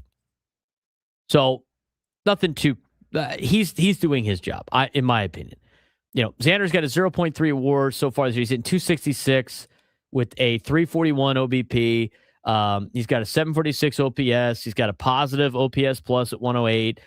So he's doing what you expect him to do. It's really the other three that haven't been up to their highest level of potential. Machado's hitting a $186 with a 630 OPS. Jackson Merrill's off to a slow start, hitting 231 with a 667 OPS. Tatis at 253. He's got 10 hits in his last 26 at-bats. Still hasn't hit a home run in 2026. And despite this, the Padres are winning close games through timely hitting defense and bullpen work. Depth players are carrying this team right now. Bryce Johnson, 4 for 16, 3 stolen bases, a game-winning RBI yesterday. Xander Bogaerts had an RBI single in a key defensive play. And the quote from Manny Machado in yesterday's game was, "We're playing good ball, and we're not even on fire as a team offensively," which is 100% right. We can just imagine what we're going to do when we're rolling. A quote from Jackson Merrill in yesterday's game, after yesterday's game. It's a good sign when two guys in the lineup are not producing as much as the rest of the team, and the team is taking care of business. The defense has been, I think, an underrated strength to this team. They have not committed an error in 11 straight games, which is the longest streak since 2022. Merrill has robbed multiple home runs in the past week that were game-changing home run robberies, and opponents are just 12 for 19 on steal attempts against the Pods, top 5 in Major League Baseball at shutting down the run game. That's another area that we haven't talked too much about. We have complained about it a lot in recent years, Frank, about the caught stealing, but the catchers have done a pretty good job of throwing out runners, challenging ABS, and defensively, this team is playing good baseball just as much as they have taken care of the little things in other aspects as well. Oh, they absolutely have. And a solid start for this team is what they needed after that rocky start. And they have completely turned it around from what they were at the beginning of the season. Pitching and bullpen depth has been good. Michael King yesterday, 5 innings, 105 pitches, allowed 0 runs despite multiple jams, mostly because of walks. He's still working through mechanical issues, post-knee problems in 2025, but his ERA is 2.28. 16th in Major League Baseball, and he has excelled at damage control. Mason Miller, 8th save yesterday. 1 inning from tying the franchise scoreless innings record, 33 2/3 innings. Historic strikeout rate, 27 of 38 batters faced, 71.1% strikeout rate. He's been virtually unhittable. Bradley Rodriguez, who came in yesterday. He's a 22-year-old reliever and has emerged now as a high leverage guy. I mean, he came in a high leverage spot yesterday. 5 high leverage outs for after Adam and Morahone were unavailable. Bradley went in there and got it done. Fastballs touch 100 plus. He's got a plus changeup. Manager Craig Stammen called him elite and part of the bullpen long term. And as I saw a tweet earlier today about the Padres bullpen, somebody said, like, they're just spawning relievers. How do they get a guy named Bragley, who's 22 years old, who wasn't on any top prospect list, who's got a sub 0.8 ERA on the team? Where does this guy come from? Padres are great at creating bullpen arms like that. The Padres have now faced the 12th quality start against them this season, most of Major League Baseball. They're 6-6 in those games. League average winning percentage in quality starts is .294.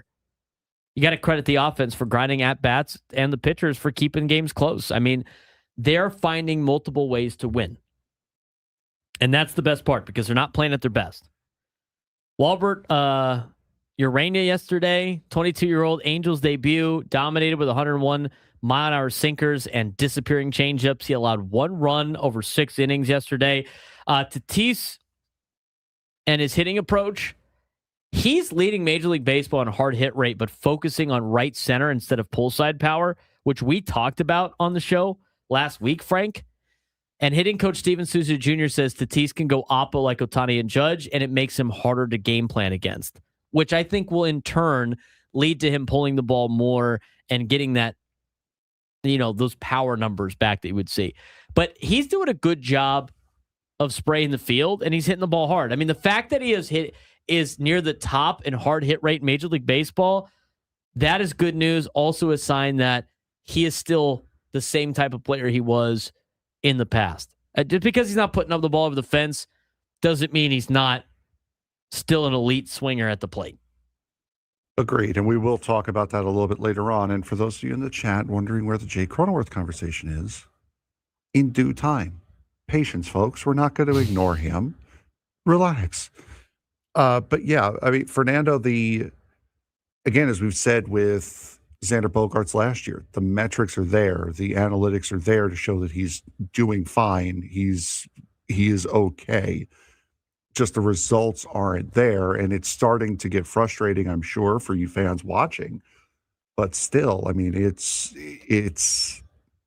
I would like to see a little bit more pull side from Fernando, because that's where he's getting what appears to be getting a little bit more pop and power.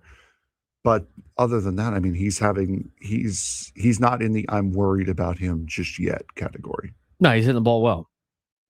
Griffin Canning could rejoin rotation first week of May, which, as we talked about with our conversation with the back end of the rotation,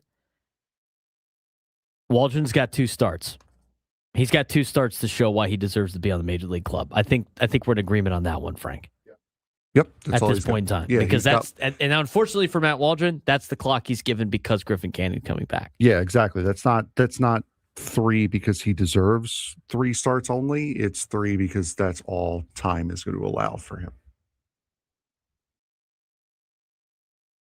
Overwhelming Padres fans at Angel Stadium again. That was cool. Got that report out of Kevin Acee in his newsletter. Streaks 19 straight games, at least 1 extra base hit for the Padres. That's tied for 4th longest in Major League Baseball.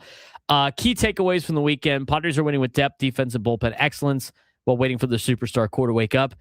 That, to me, Frank, is a sign of a good team. Yeah. It's not a boom or bust team. They're finding different ways to win. They're getting contributions from everybody on the roster. And for so long, this has been a team of where Manny goes, this team goes. Manny's not playing well. Offensively, team's still winning despite that. I think that shows a sign of how this team has been constructed, the talent that they have on this team, and just how well they've been playing together. And that's a big reason why they have had a lot of success. I mean, it's definitely sustainable in the short term, but over the 162-game season, they're going to need their stars to star. And that was a big problem last year. That was a big conversation going into this season. And the early success is giving them a margin for error in building confidence because, as we mentioned before, we'll take a look at the schedule later on. May and June are a little bit more difficult in terms of the schedule than right now. And you got to take advantage of being able to play the Rockies this early in the season. You got to take advantage of beating up on the Angels 2 out of 3. It's going to be a tough series against the Diamondbacks when you play at a high altitude place where the ball is going to fly. That's going to be a tough 2-gamer. But I think you're getting the Cubs at the right time, too. Like, they've kind of struggled out of the gate also. So it's not who you play, it's when you play them, and you got to take advantage of those opportunities, and we'll see if the Padres can do that this week.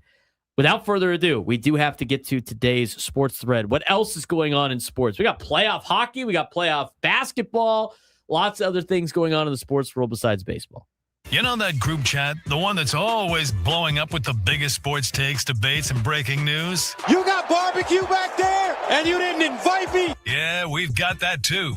Welcome to the Sports Thread, where we break down the top 5 stories in sports, just like you would with your crew. Oh, no! Disaster! What a bad idea! No filters, no silence, just real talk. All right, Frank, what do we got going on today? We've got a good amount of stuff Number 1. going on today. My headset has been ridiculously loud today, and it's no louder than it normally is. The NCAA Football Oversight Committee has recommended shifting the college football season to start the Thursday of week 0 beginning in 2027. That's at the second to last week of August or something? Shifting the college football season start to the second Thursday why can't I read? English are hard. Yeah, exactly. Has recommended shifting the college football season to start the Thursday of week 0 beginning in 2027, creating a longer 14-week schedule for 12 games that would guarantee 2 bye weeks and potentially open the door for future college football playoff expansion. The move is being framed as a player health and flexibility measure while also eliminating earlier start waivers and preserving key standalone dates like conference title games and the Army-Navy game. Is this really about player safety, or is it a quiet step towards an even bigger and longer college football playoff? They're going to expand to the college football playoff, and they're going to sell this as player safety for the long run. That's probably what the plan's going to be. They're not doing this strictly for player safety. It is a bonus that it might actually help the players out because now they get 2 bye weeks. That's essentially what they're going to do. They're going to keep the 12 games. I wouldn't be surprised if they eventually lop off the conference championship games too. But this is for like extending the season in terms of playoff games. Those make more money. Shocker. I remember arguing that with people for a long time that you're going to make more money doing playoff games than anything else. But I don't mind it. I mean, by this time of the year, like high school football is starting earlier and earlier. And so for everybody that's like, oh, it's so hot. It's like, it's hot everywhere. These guys are all practicing outside anyway. Like it's hot. You know, it's going to be hot. But instead of starting Labor Day weekend, they start the week before. And if that was this year, it would be August 27th to be the first game. I already have my football schedule for the season. And in August, we have our scrimmage on August 13th. And our first game is August 20. Our week 1 for the high school football season is August 21st. So they're essentially going to be starting the football season for college football week 2 of the high school season. I'm okay with that. Okay? I think it's fine. Is it for player safety? No.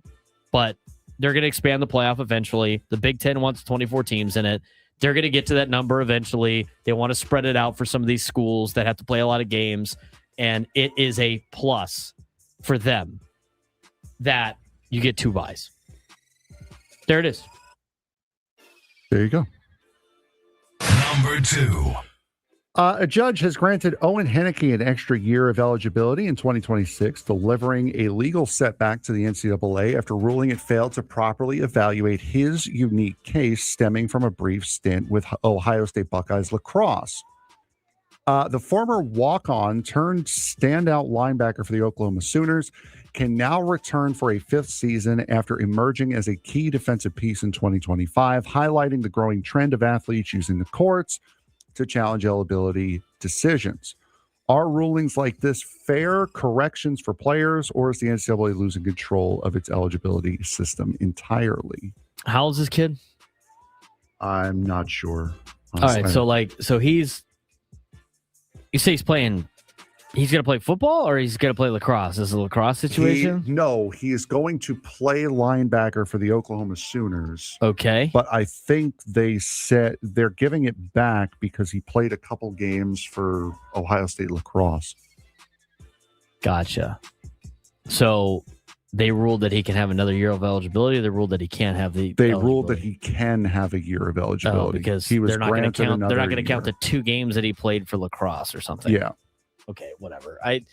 Until they can make up rules in which judges don't immediately shoot down, none of this really matters to me, because the NCAA doesn't have any power over anybody, because none of their rules are legal in the court of law. And as long as people are willing to sue the NCAA for legalities of this without a collective bargaining agreement, without antitrust law exemption, it doesn't matter. They're just going to continue to find judges that will rule for the NCAA while people continue to find judges that rule for them. It just seems to be the growing theme here with this conversation of college athletics. That's why I like the idea of 5. You have 5 years. Everybody's got 5 years. They're 19. Figure it out. It's funny. I can't find a birthday for Heineke anywhere. Wow. Maybe it's actually 28. Who knows? Get an update on the San Antonio Missions and some of the top prospects of the Padres. How are they doing so far down in San Antonio when we come back?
San Diego, it's time to fire it up. From the beaches to the ballparks, from the Gaslamp to North County, no one knows America's finest city like he does. You can't just punt on a Manny Machado prime use. He's a fourth-generation San Diegan, born and raised in the heart of this community.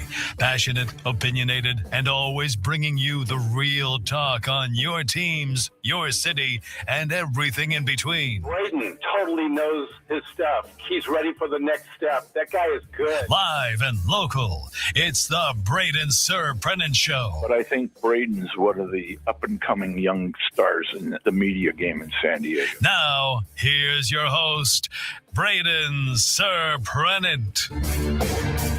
New lunchtime hour of the Fan is brought to you by the Craft Taco. Bold flavors, 2 locations, Sereno Valley and inside Balboa Park's Natural History Museum. I'm waiting for the tacos. Where are the damn tacos at? Where are the tacos at?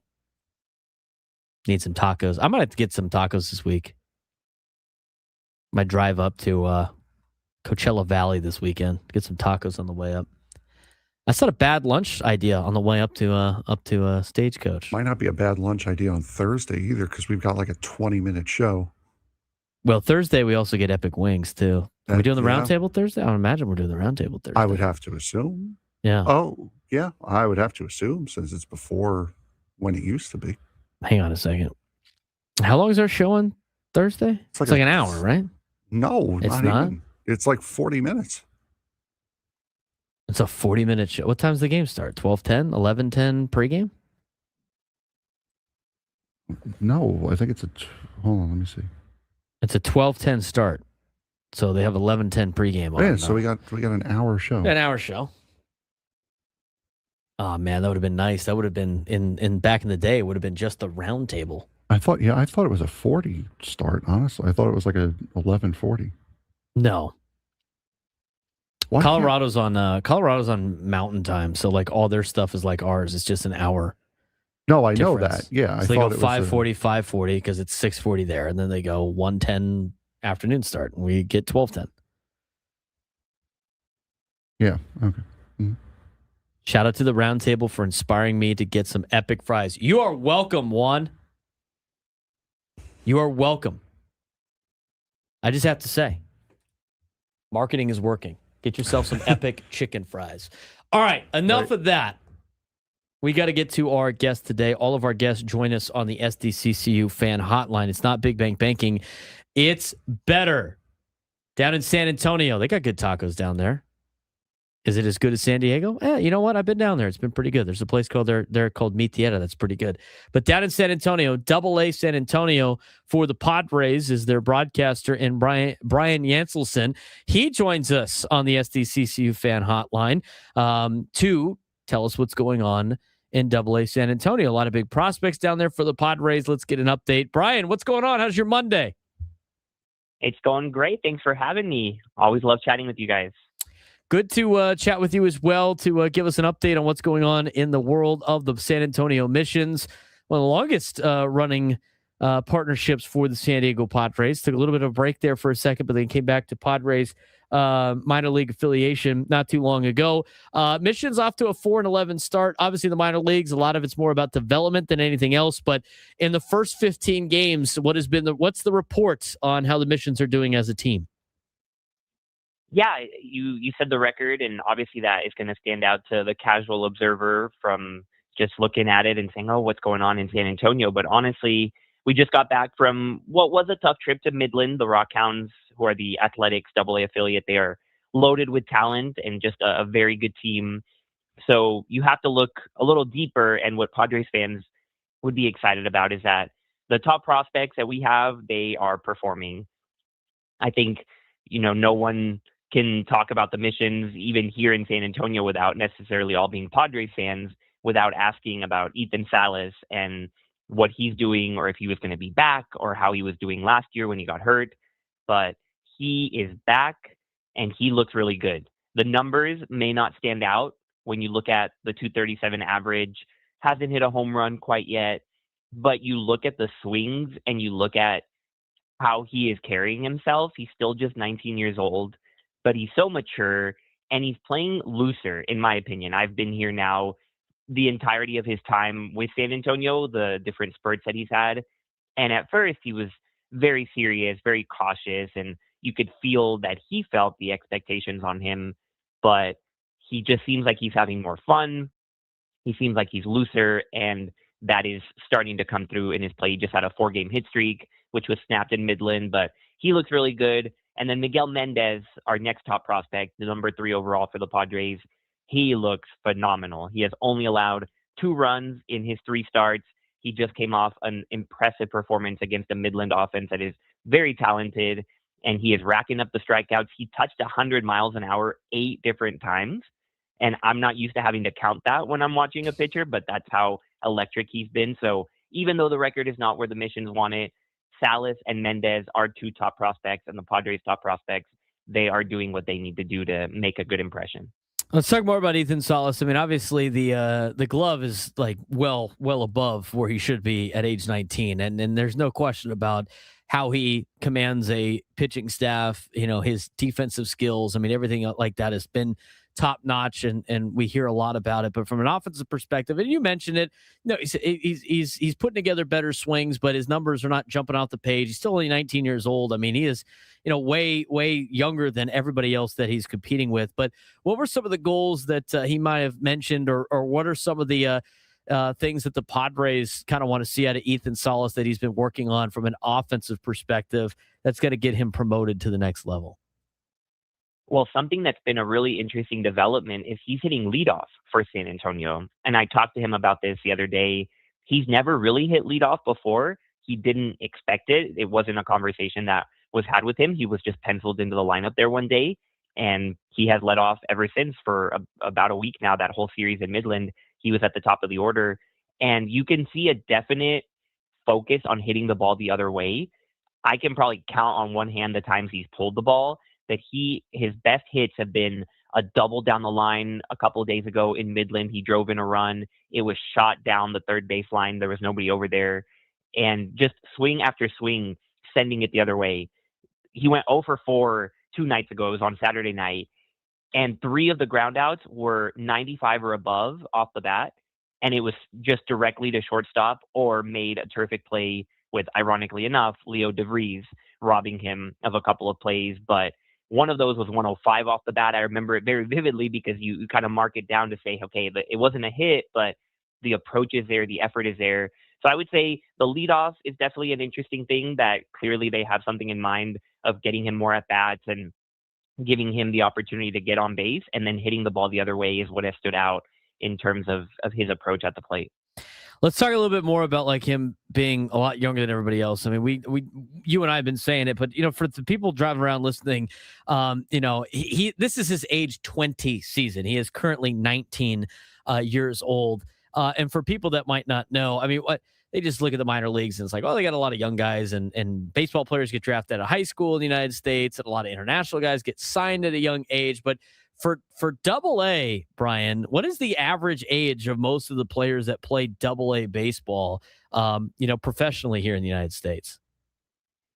Yeah, no, he is 100% younger than everybody he's facing, especially on the mound. You know, we just saw Leo DeVries. He's also 19, but that's very rare. Every pitcher he's facing is older, and I would say the average is 24, 25. If you look at our team, he is far and away the youngest. Victor Lizárraga, he's 22, and he's the next closest, you know, and Ethan, you would never know it. That's what's really the most impressive thing about him.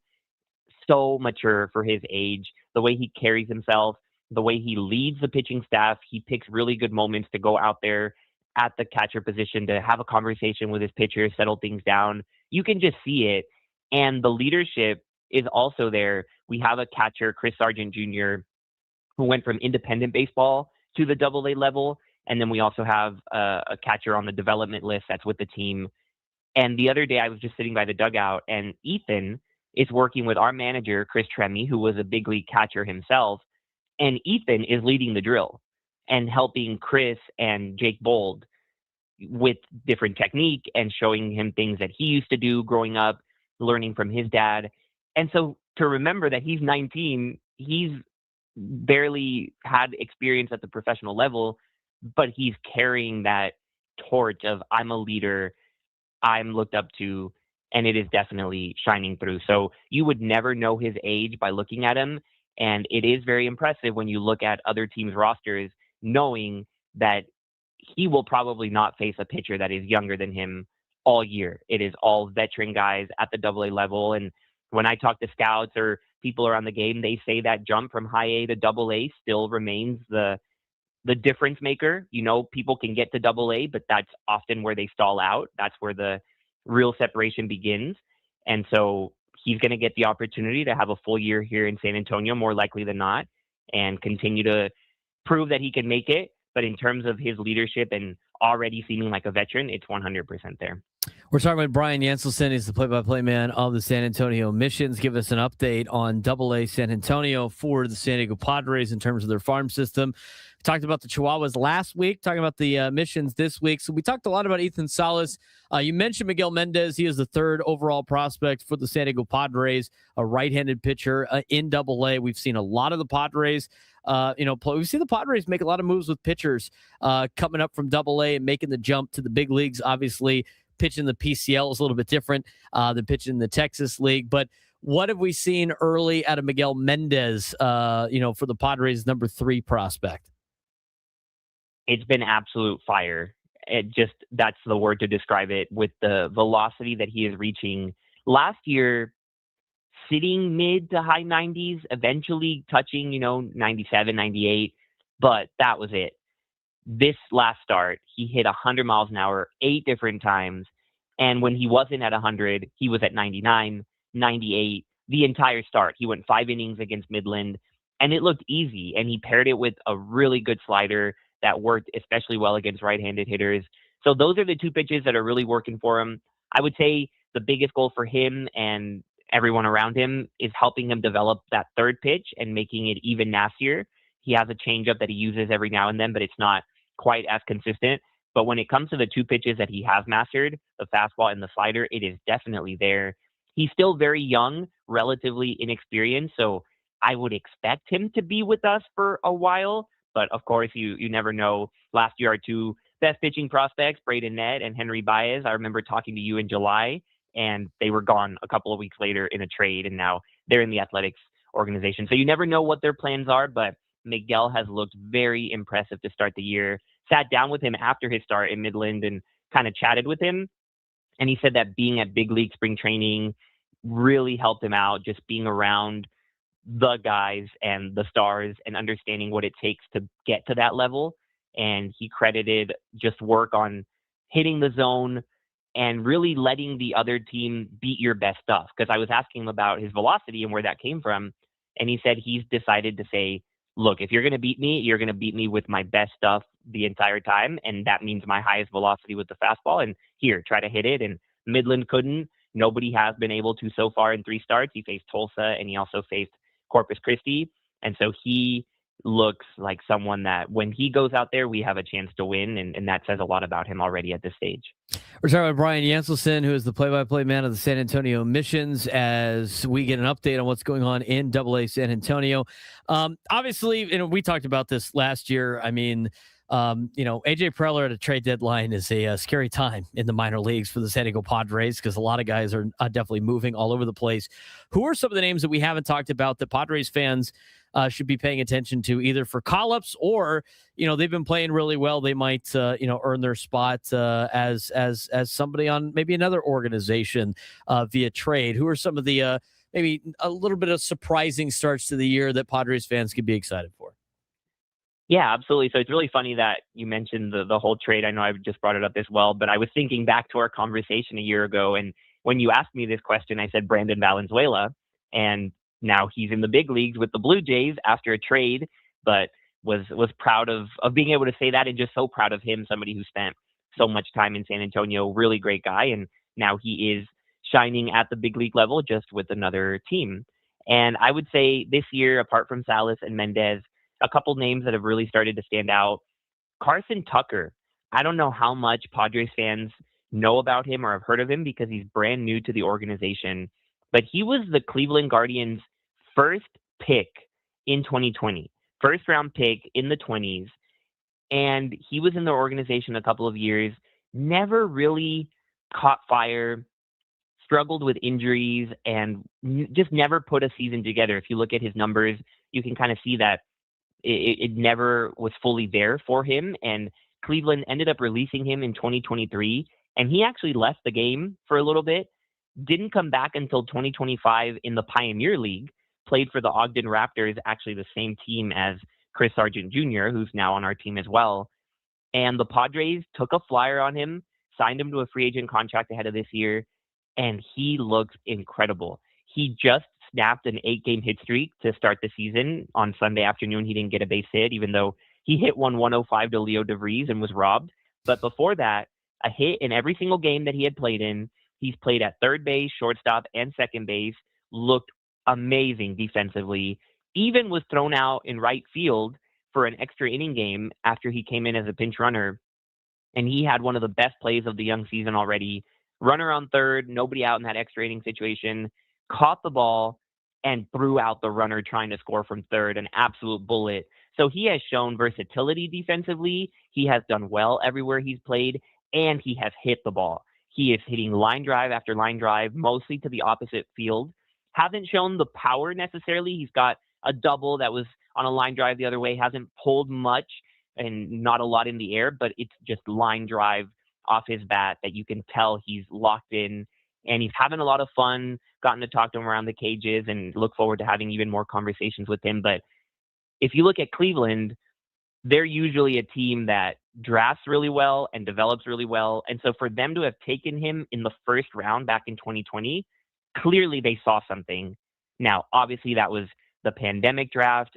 A lot of things went sideways, but he is being given another opportunity. And so far he has made it worth it. He's hitting 344, highest on the team, and in almost 30 fewer at-bats than the next closest guy. He's tied for second most hits on the team because he still hasn't quite played every day, but now he's forcing himself into the lineup. And this Sunday afternoon, he was leading off actually against Midland. And so Carson Tucker has been the name that I would keep an eye on just because of the talent clearly being there, being a first round talent. Now, after all those years out of the game, will he be able to keep it up? And then you look at our bullpen. I think that is always where Padres fans need to keep an eye. Last year, we had David Morgan and Bradley Rodriguez get called up directly from us in the AA level. So you look at someone like Harry Gustin, a left-handed reliever. He's only allowed 1 run so far in 7 innings of work. He has struck out 9. He looks so calm and collected out there, like nothing could bother him. It makes sense. He's from Colorado, and he also went to school in Hawaii. So you can tell that he's very peaceful and chill out there. But he's got a lot of talent. And then Francis Pena, someone who a couple of years ago was a candidate to get called up straight from us, went to AAA, had a full year there with the Chihuahuas a year ago, has kind of dropped in velocity a little bit. So they brought him to San Antonio to work on some things, but he has looked really good as well. Only allowed a run. The walks have been an issue, but if he can get that under control, I think he's another name to keep an eye on for sure. Brian, we appreciate the time. Sounds like you got a fun week at home against Amarillo this week, against the Sod Poodles, little Padres former AA affiliate with the current AA affiliate. That was also the former AA affiliate. So fun little series this week against Amarillo. Have a good call this week. Look forward to talking to you next month. Thank you so much. It's a great time to be in San Antonio. The Spurs are rolling. The Missions are back at home. And so we look forward to being back in a month with some more exciting updates.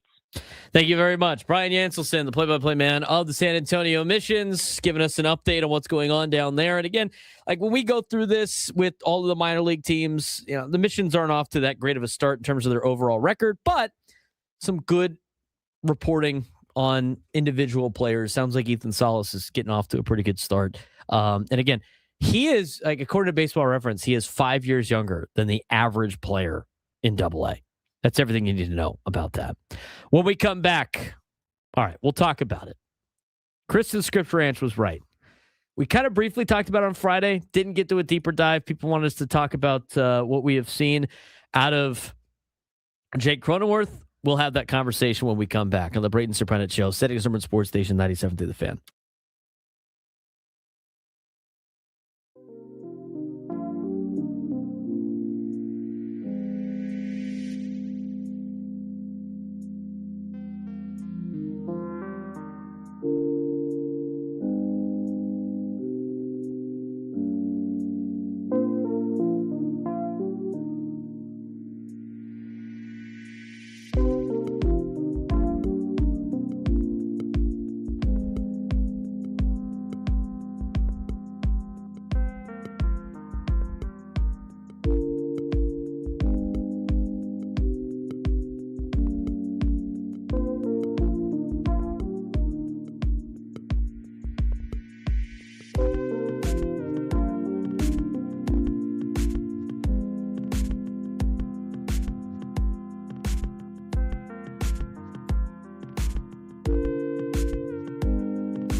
Another big thanks to Brian Yanselson for joining us on the SDCCU fan hotline. It's not Big Bank Banking, it's better. We are broadcasting live from the Bill House Studios. We know how. Did you fix your camera yet? What happened with your camera? I have no idea. It just went out. The side laptop just had a meltdown just before we had Brian come on. I just restarted it, so we're all good now. I like doing those updates. It kind of, I think it gives people, Padres fans, perspective of what's going on in the lower levels. And again, with the lower levels, like, you don't really care if they're winning or not because it doesn't matter. You just want to make sure that it's kind of like spring training. Like, obviously, those guys want to win, and it's better to win than it is to lose. But you're hoping for the best of development from a lot of these players. And so far, sounds like, Ethan Salas is doing pretty well so far to start the year. His numbers are okay, but he's fighting, getting back to playing after being out for almost all of last year. So he's healthy. He's playing a lot. He's getting some leadoff at bats. I think I wouldn't be surprised if they're batting him leadoff just so we can get him as many at bats as possible. That's kind of where I'm thinking it. They're trying to get him as much work as possible. To be a leadoff guy. I think they're trying to move him up the deal as quickly as possible. So we will keep you updated on that at least once a week. Are we going to have the tin caps on next week or the storm? Yeah, we're going to have the tin caps on next week. At least we're planning on that for next Tuesday. We're going to try to do these on Monday since it's Monday's their minor league day off. But you won't be here next Monday. So we're going with Scraby. It's fun. We're going to try. So we'll do that. We're going to try to do that next week, and then we'll have the Lake Elsinore Storm on the week after that, and then we'll bring it back around to AAA. Good stuff. All right, let's break down Jake Cronenworth a little bit. Okay, so we talked about his swing. Now, here's the other thing too. I kind of wanted to get an update on like his weekend. I mean, it was okay. Like again, it looks like you actually got to see it a couple of times on his uppercut swing. But we talked about Jake Cronenworth last week, earlier in the week, about his early season issues in 2026, right? So if you roll up his like baseball savant page, and kind of look at the details of this. Jake has been having some issues with, the start to the season. But what I said on the air was based on his metrics of swing speed and based on his metrics of his expected numbers, he'd been getting some bad luck and it should be turning for the better, in which Chris and Scripps Ranch called in and talked about how, what were the numbers that was the case. And I said, well, they got the expected numbers are higher than what his actual numbers are, which shows that he should be getting a little bit more reward for what he has been doing. In which Chris then talked about how his uppercut swing is causing some issues. So we took a deeper dive into that uppercut swing. And we're going to talk about how he did over the weekend here in a second. But just kind of to recap, because this is going to be a two-part conversation. Jake Cronenworth's swing issues in 2026 and this does not include this weekend's stats, but it boiled down to a clear mismatch between what his swing is trying to do and what actually works against non-fastballs. His bat speed is up, which is good news. 71.8 miles an hour overall, career highish mark. That's awesome. It's a positive. But everything else in the swing path and timing has gone off the rails on breaking balls specifically and off-speed pitches, which is approximately 33% of what he sees. This is killing his quality of contact and overall production. So if you look at the data-backed breakdown, and the data that we're talking about is you go to his baseball savant page, and when you scroll down, there's a graph that says, Jake Cronenworth, whatever, of the last handful of years. We are looking at all of his swing metrics. So it's average bat speed, his attack angle, his ideal attack angle percentage, his average attack direction, his swing path tilt, length, and then his average intercept of the ball on his X and Y axis. So those are the charts that we are personally looking at. You don't need to be an expert on those charts, but that's what we're looking at on his Baseball Savant page, and this is what it's telling us. It's honestly telling us exactly what Kristen Scripps-Ranch's eye test told him. Now, Kristen Scripps-Ranch had a pretty good Major League Baseball career. Played in the big leagues for, I think, 7 years, if I'm not mistaken. He is he's a guy that has been in the box before and understands how difficult it is to hit at a major league level. So when we're looking at that details of his career baseline, really. So looking at his numbers from 2015 to present, career numbers going into the weekend. Expected batting average 247, his expected slug is 405, and his expected on-base average, weighted on-base average is 327. All, okay numbers. Hard hit percentage, 35.9%. Barrel percentage, 6.6%. Sweet spot percentage, 34%. His average launch angle, 14.5 degrees, and a ground ball rate of 41.2%. So what those numbers tell you, he's a solid contact guy with good plate discipline. I don't think anybody really disagrees with that. Not a huge power guy, but consistent line drive and gap production. That's what his career numbers tell you. So far this year, it paints a little bit of a different story. His numbers in terms of his expected numbers are all down from what his career baseline numbers are. The actual results are way below expected. His hard hit percentage is slightly below. His barrel percentage is way lower than his career baseline. And his sweet spot percentage, also a low. In fact, all three of those numbers for Jake Cronenworth are all career lows. His launch angle is cut in half. It's a 7.8 degree launch angle, which that is the angle of the ball after he makes contact. It's a huge drop. And his ground ball percentage, his career percentage is 41.2%. That means 41.2% of the balls he puts in play are on the ground. This season, it's 54.5% going into the weekend. Whiff percentage is up, way up from his career numbers. His chase rate is up. I mean, all of the metrics that you don't want to see going up are going up for Jake Cronenworth. He's hitting fastballs fine, but breaking balls and off-speed pitches have been disasters for Jake.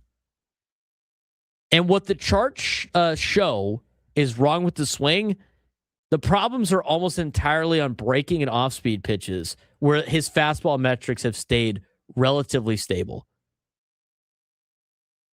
When we come back, we'll take a deeper dive into how his swing on his uppercut swing is leading to a lot of problems and why this is happening and why he's not hitting well. We continue that conversation with Jake Cronenworth when we come back on the Braden Surprenant Show, San Diego Summer Sports Station 97.3 The Fan.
Broadcasting live from the Bill House Studios, we know how.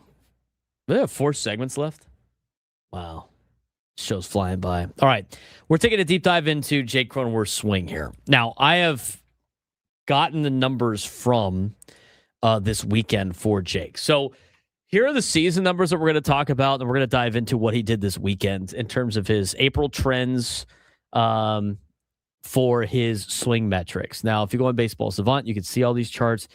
They have swing metrics for every year. They have swing metrics for just this season. They go game by game. I mean, there's a lot of swing metrics. And by the way, as I have said before, for people that are driving around like, how do the Padres not know that? The Padres know this, okay? They are going a little bit more detailed than we are. Just trying to give you a perspective of why Jake Cronenworth's numbers are a little bit off. And I think a lot of it has to do with his depth on the swing path and it being a more higher on the list in terms of like his attack angle and everything. So here's what the charts are saying that is wrong with his swing. His attack angle has been way too steep on secondary pitches. And that's where he's really had the least amount of success. His attack on fastballs has been fine. But the problem is he's not seeing fastballs anymore. He's seeing a lot of off-speed pitches because teams are seeing him swing like this. The attack angle has become way too steep on secondary pitches, 21 degrees on average. Now, the ideal range is approximately 5 degrees of your attack angle. That's your swing to the ball. An ideal range is 5 degrees to 20 degrees. He is averaging 21 degrees in 2026. That's on breaking balls and off-speed pitches. The ideal attack angle percentage has collapsed for Jake Cronenworth. Off-speed is down to 27%, which was 47% in 2025, breaking to 40%. And the result of that is, even though the bat is coming up steeply, he's producing a 7.8 degree launch angle and tons of topped, weak contact. He's swinging under the ball on pitches that break down instead of meeting them on the plane. That's why he's had so much struggle with off-speed pitches this year. Now, his swing length has exploded on non-fastballs. Off-speed, 8.3 feet, longest of any track season. Breaking balls, 7.9 feet. Longer swing equals more time to the ball, which equals harder to adjust to velocity and shape changes. This directly feeds the next issue for Jake, which is timing is late on breaking and off-speed pitches. Extreme opposite field contact. His attack direction, negative 17 degrees on both breaking and off-speed pitches, and his career average is mildly pull-sided overall. This is the clearest sign of being late on a baseball, and the bat is coming around way behind the ball. Intercept point has shifted dramatically outward, the intercept Y versus batter graph on the Baseball Savant. Breaking and off-speed is now approximately 42.5 versus 34 to 36 in earlier seasons where he had more success. His fastball intercept point has stayed approximately 25.5, but it's made a lot of sense because he hasn't really changed his swing too much on the fastball. It's the other pitches that have gotten him. Mechanically, contact is happening much further to the outer lateral side of his body on secondaries. Hands aren't getting inside the ball, and he's reaching or pulling off. The bat speed is actually better. So this is not a lost pop situation for Jake Cronenworth. This is a swing mechanics. All pitch types are up. Fastball, approximately 71 miles an hour on his swing speed. Breaking ball pitches are coming in. His swing speed at 73.5 miles an hour. Off speed, 72.5. The power is still there in raw terms. for whatever power that he had before, but it's not translating because the path of the bat and the timing's off. And from spring training reports, Cronenworth was intentionally working on swing changes, more bat speed, better lower half balance, and trying to elevate more. Well, and he wanted to create lower ground ball percentage, even an opposite field home run in camp this year. But the intent was to get back to his 2020-2021 power version. But in season, it has started to backfire on secondary pitches because the swing has gotten longer and steeper, exactly when he needs to be short and adjustable. The results show that he's late under the ball contact on anything that moves, which leads to ground balls, topped balls, weak fly balls, and whiffs. Is that not what we've seen, Frank, out of Jake Cronenworth so far this season? Yeah, and it looked really pronounced. Seeing it from the angle that we were at in the Angels booth, it was really pronounced. He's really coming up and trying to swing under it. Fastballs he could cheat on a little bit, still pulls them at approximately 8 to 9 degrees on the tack direction, but breaking and off speed expose the longer bat path. That's why he has, seen a lot of what, Frank? Breaking and off speed pitches. Small sample noise exists this early. Only 44 batted balls going into the weekend, but the pitch type splits and swing metric trends are consistent with what the charts show from 2023 to 2026. The changes have been progressive and are now at their most extreme this season. Nothing is fundamentally broken about his athleticism or the bat speed. Those are actually improved, surprisingly enough. The swing mechanics have simply become mismatched for secondary pitches.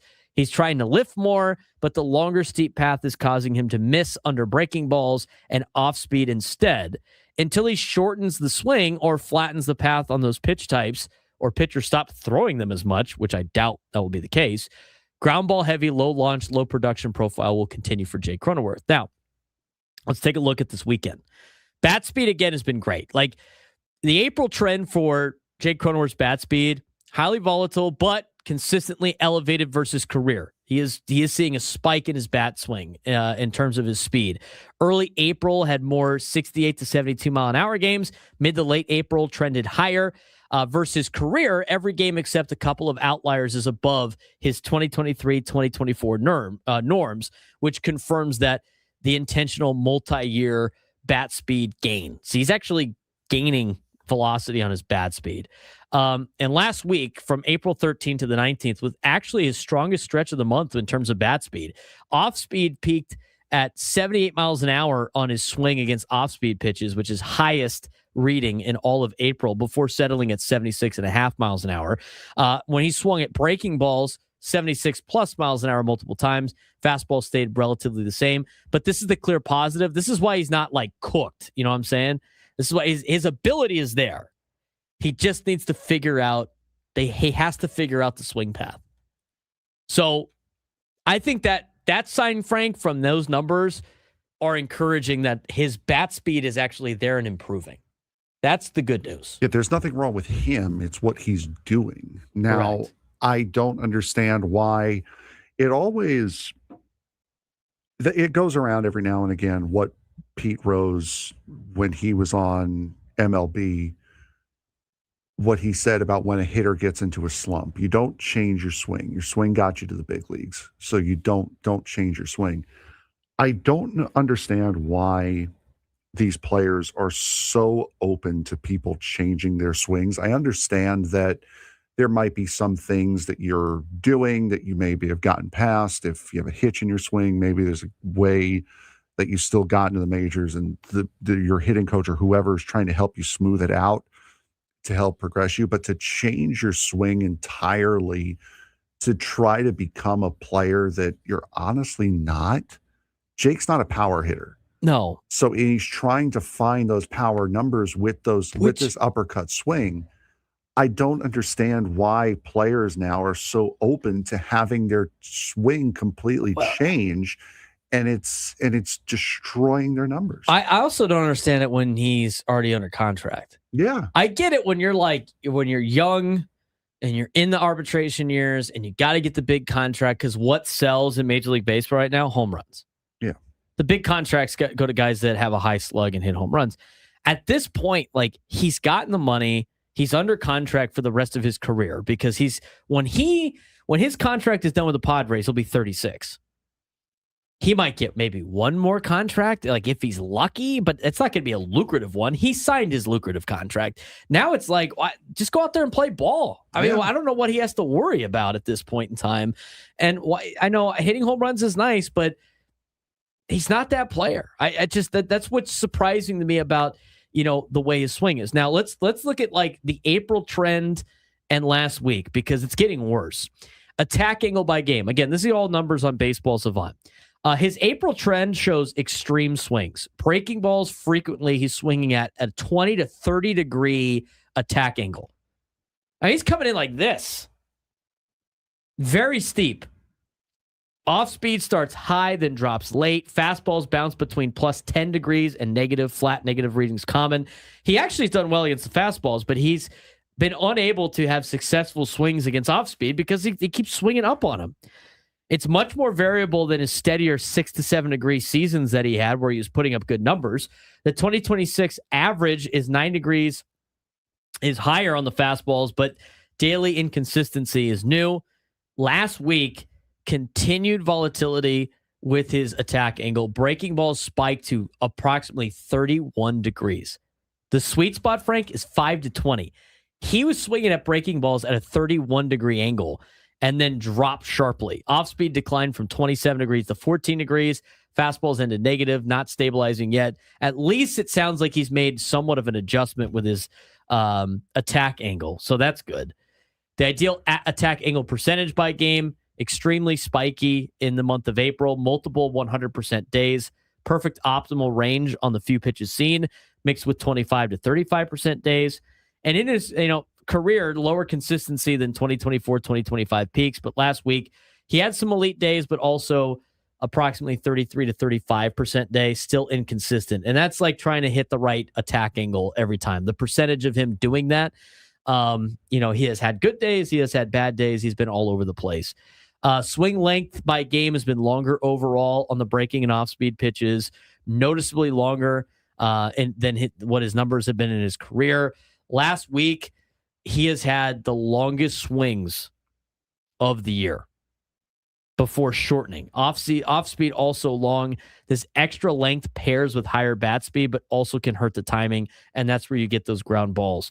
The takeaway from like last week for Jake, because we got to wrap up this segment, his most aggressive swing period, it was his most aggressive swing period this season. He had the highest bat speeds of April last week, longest swings and steepest attack angles on non-fastballs, which is not good, and some perfect ideal days, but still wild day-to-day swings and angle tilt and consistency, which what that tells me is he's trying to make adjustments as we go.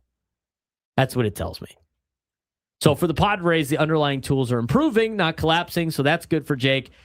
The last week's harder, longer swing is a positive sign for power upside, but the inconsistency means he's still a regression candidate rather than a guaranteed fix. So the Padres, I think, are going to keep starting him and give him time. His swing transition needs probably another 50 to 100 plate appearances to really settle in on his swing. But if the volatility drops and a launch angle climbs even 2 to 3 degrees, his production should normalize pretty quickly. So, everything is kind of amped up right now, and I think it's probably him putting a little bit more pressure on himself. He's got a faster bat. Unfortunately, he's got longer path and steeper angles, and this is intentional evolution for a more power lift structure that he's looking for, but it explains why he's got ongoing ground ball issues, 56% ground ball rate, and a 7.3 degree launch angle. He's getting poor actual results despite decent exit velocity and his expected weighted on base average. So I think he's adjusting his swing. And to everybody like listening that goes like, why don't the Padres know all this information? And that's why you're seeing him adjust his swing during the week. Mm-hmm. And you've seen it. So he's slowly started to make improvement. But the biggest problem for Jake right now is his upward swing on off speed. He has to be able to adjust on the off speed pitches because other teams are getting the same reports. And they know if I throw off speed and I throw breaking ball stuff to Jake Cronenworth, he's going to get on top of it based on his, I'm going to try to launch angle this thing out of the ballpark. and you're going to get a lot of ground ball outs for Jake. And I think you've seen that. So that's the overall breakdown that we did. And what inspired us to do it was Kristen Scripps Ranch calling in, going like, he's swinging too high. He is literally too much of a uppercut swing. And I think you saw that on display throughout this weekend, Frank.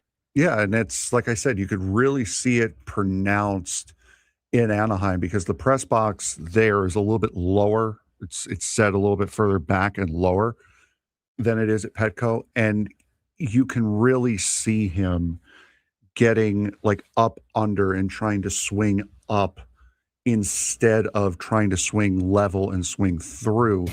So it's really, when you're trying to turn your body in that way, it's really not a surprise that he's having the amount of trouble that he's having.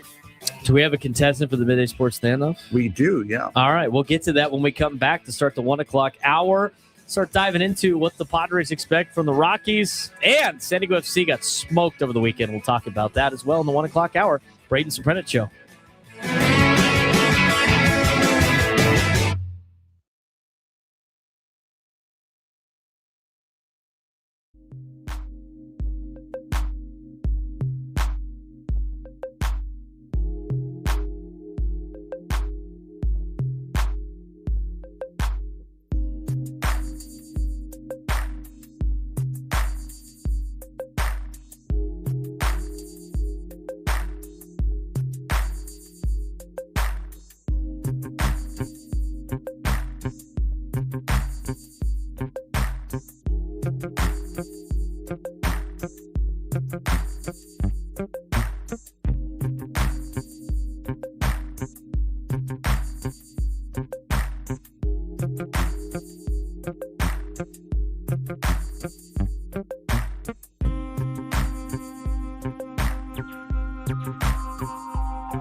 Not over yet. Still just getting started. Got an hour left, though. The last hour of the Braden Surprenant Show, live and local each and every day from 10 to 2 on San Diego's Urban Sports Station, 97.3 The Fan. He's Frank Marchese. I'm Braden Surprenant. Thanks again for tuning in each and every day on San Diego's Urban Sports Station, 97.3 The Fan. We are broadcasting live for the Bill House Studios. We know how. We usually do this at 12:45, but we took a deep dive into Jake Cronenworth's swing metrics on why he might be struggling at the plate. Hopefully you guys found that interesting. Too much of an uppercut swing. It looks like, based on some of the data that we have collected from last week on Baseball Savant, he is making those adjustments. So we'll see if he can fully do that. That's why I have a holdout hope. And again, the biggest takeaway, Frank, as we talked about, was his bat speed is actually improving, which that is a sign of the natural ability. So it's not that he is incapable of playing at a major league level. He just has to make a couple of adjustments, and he's in the process of doing so and currently not getting results. And when you make adjustments like this and it comes to your swing, it's going to take some at-bats. It doesn't automatically happen. It just clicks, and now you're set. It takes time to apply all these adjustments that I'm sure the Padres have been working with him on. And I know he's taking the extra at-bats. He's doing all that at practice, like before games. I mean, he's putting the work in. So hopefully he starts to see the fruits of his labor a little bit. Yeah, physically he's fine. It's not like he's being overmatched or anything. It's just the process and the swing, the actual physical action is broken. He's fine. We're going to get to the Midday Sports Standoff in just a second. Let's get out to the phones. Juan in Oceanside wants to weigh in. Juan, what's going on, man? Hey, what's up, Braden? What's up, Frank? I thought that segment was super interesting on Cronenworth. It's very enlightening. But more than anything, I'm calling in to talk about SDFC. I know you guys will probably get to it at some point, but I just feel like it's gotten a little bit better as far as the adjustments made with the team. But to me, it just feels like the back line is just, the lack of depth is really hurting them. And the youth is just overpowered constantly. And, you know, we can talk about the lack of a playmaker and not having Chucky Lozano, but I think it's up to Tyler Heaps and the organization to find a replacement, because, you know, I'm okay with not having Chucky Lozano, but we have to have something else to provide more depth and more firepower in the front. Just want to get your thoughts at some point.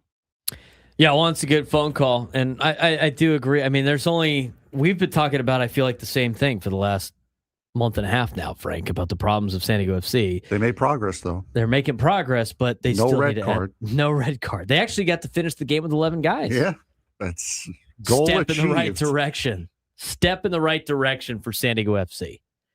We're going to talk more about that in the final segment of the show today, but your overall takeaway on Juan's phone call about they got to find a way to add some depth to this team. It's one thing not to have Chucky Lozano part of the team and whatever, but it'd be nice to kind of fill that role. And I know they've been trying to find a new home for him, because he still counts as one of their players with money, right? Mm-hmm. What is that called again? A designated player? Yes. He still counts as a designated player.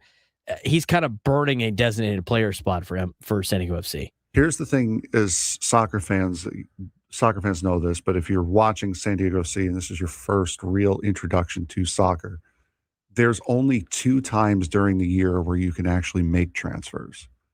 It's the summer window, which is July and August, and then there's the winter window, which is in January. So they're kind of stuck right now with the team that they have for the moment. They have to wait until the summer before they can start moving guys out. So Lozano, they couldn't get him out in the 4 weeks of January. Now they have to wait until the summer before they can get him out. So they're right now, unless they're calling guys up from the youth academy or from their depth that they have, this is what they got. And they're not going to be able to add anyone until that summer transfer period opens up in July, when the new calendar year for soccer begins. So you are where you are right now as far as San Diego FC is concerned. And they got to play better at the back line. At least they've made the improvement of not committing a red card. Yes. That's great. That's great. Honestly, that is great news for a team that had done it how many games now in a row? 6 in a row. 6 in a row, playing a man down. So hopefully they can put that behind them and turn it in a different direction. Let's get to today's Midday Sports Standoff. Welcome to Midday Sports Standoff on the Braden Surprenant Show. I can't believe what I'm seeing right now. The ultimate head-to-head battle where sports knowledge and quick thinking collide. No, it's no good. Are you kidding me? Contestants will go toe-to-toe with Braden in a sports trivia deal where every correct answer brings them closer to victory. Down the sideline! Wow! Unbelievable! But 3 strikes and it's game over. This is not Detroit, man. This is the Super Bowl. Can you outsmart Braden? The Midday Sports Standoff starts now. All right, Frank, in order, or what you're playing, what our contestant is playing for, if our contestant could take me down in some type of trivia, he'd be entered, or she, for a chance to win this month's grand prize, a pair of field-level seats, the Padres and Phillies on Memorial Day. Who is that lucky contestant today? That'd be Gavin in La Mesa. Gavin, how you doing today, bud? I'm doing good. How about you? Good, good. Something that we missed last week was that Xander Bogaerts hit his 200th career home run. Now, the Padres have not had a player hit 200 home runs for them just yet. But that brings up the question, who has the top 10 most home runs in San Diego Padre history? Gavin, you have the first guess.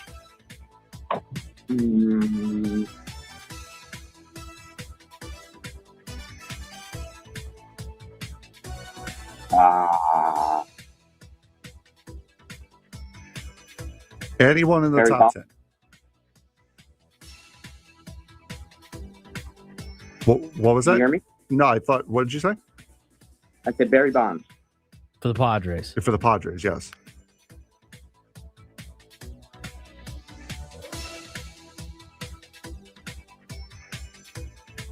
Okay, we're gonna go with a buzzer on that one.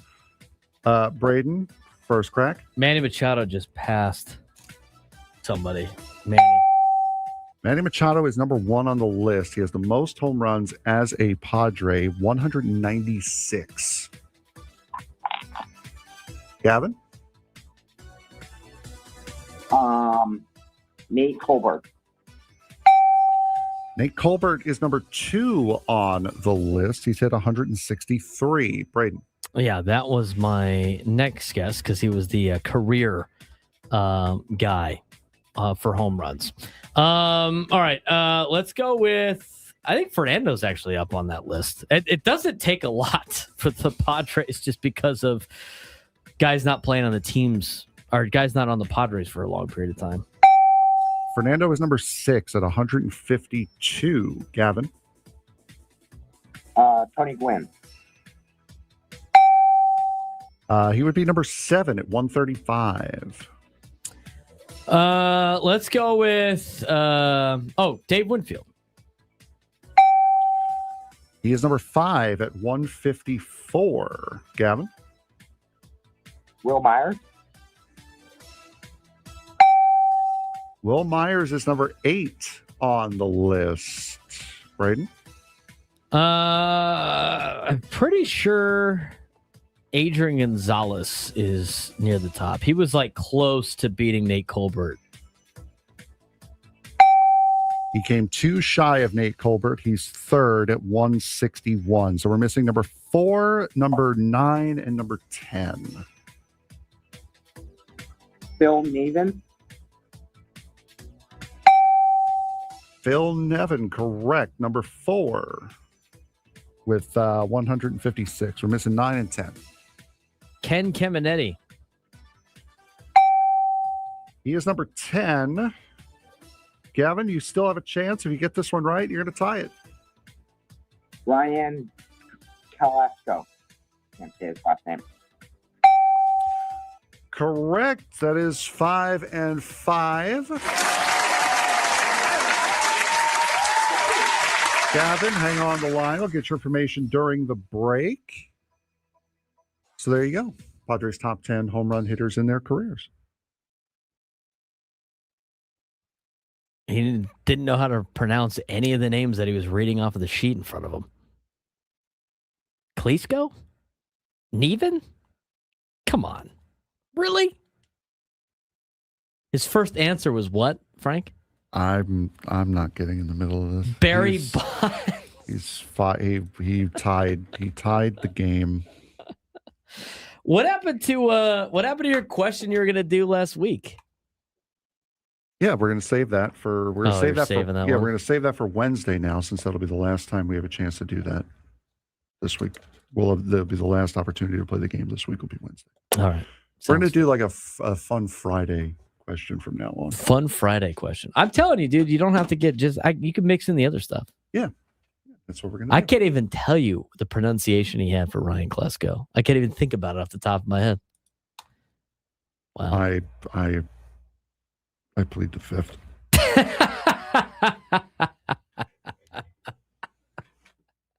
All I know is he's going to. He created a ton of enemies in the YouTube chat, man. All I know is that he has a chance to go see the Padres and Phillies. That's all I know. I should have left Ken Caminetti to see how he would have pronounced that one. Should have left all the difficult pronunciations. So funny. All right. When we come back, we're going to talk a little bit about Fernando Tatis Jr. His power's down, but he is hitting the ball really well. And we actually got we didn't really get to this because it happened on Friday at the conclusion of our show, obviously, but they actually asked the players about some player reactions to the sale of the Padres to Jose Feliciano. We'll talk about that in the next segment as well. I think Steve and Poway actually wants to talk Padres baseball, though. Let's get out to Steve and Poway real quick on the SDCCU fan hotline. It's not Big Bang Banking. It's better. Steve, what's going on? Hey, great analysis. Love that about Jake Cronenworth. You missed one part that maybe I missed when I wasn't listening. I think one of his number one problems is he never swings at first pitches. He puts himself in the hole almost every at bat. They throw the ball down the middle almost every time and it puts him in a hole. Throw him a curveball low and inside. Now he's down 0-2 and he's on the defense the rest of the time. So I think that's one of the issues that I see. And I remember Dave Parker was interviewed in San Diego about 5 years ago. And at the end of the interview, they asked him, "What's your advice for the modern day player?" He said, "Swing at the first pitch." He goes, "I'm not up there to walk. I'm up there to get base hits, drive in runs." I think that's one of his problems. Number two, let's talk about the white elephant in the room, which is Manny Machado. Manny Machado couldn't hit for a month and a half last year, couldn't hit in the playoffs, hasn't hit since he's come back this year. I don't know if he's getting old. I don't know if he's had too many pina coladas in the Bahamas, but something's not right with that guy. The rest of the team's picking him up. I get it. But at some point, if you're going to be called a so-called superstar, which you're not right now, you need to contribute to the team. Steve, I appreciate the phone call. We talked mostly about Jake Cronenworth's swing path, obviously something that he is that he has been working on based on some of the analytics we have seen. It has gone to that point. But when we're discussing Manny Machado again, he usually gets off to slow starts, and he's eventually going to hit. He has hit every single year that he's been a Padre. I think you got to have some patience with him because for most of the time, the Padres went where Manny Machado went.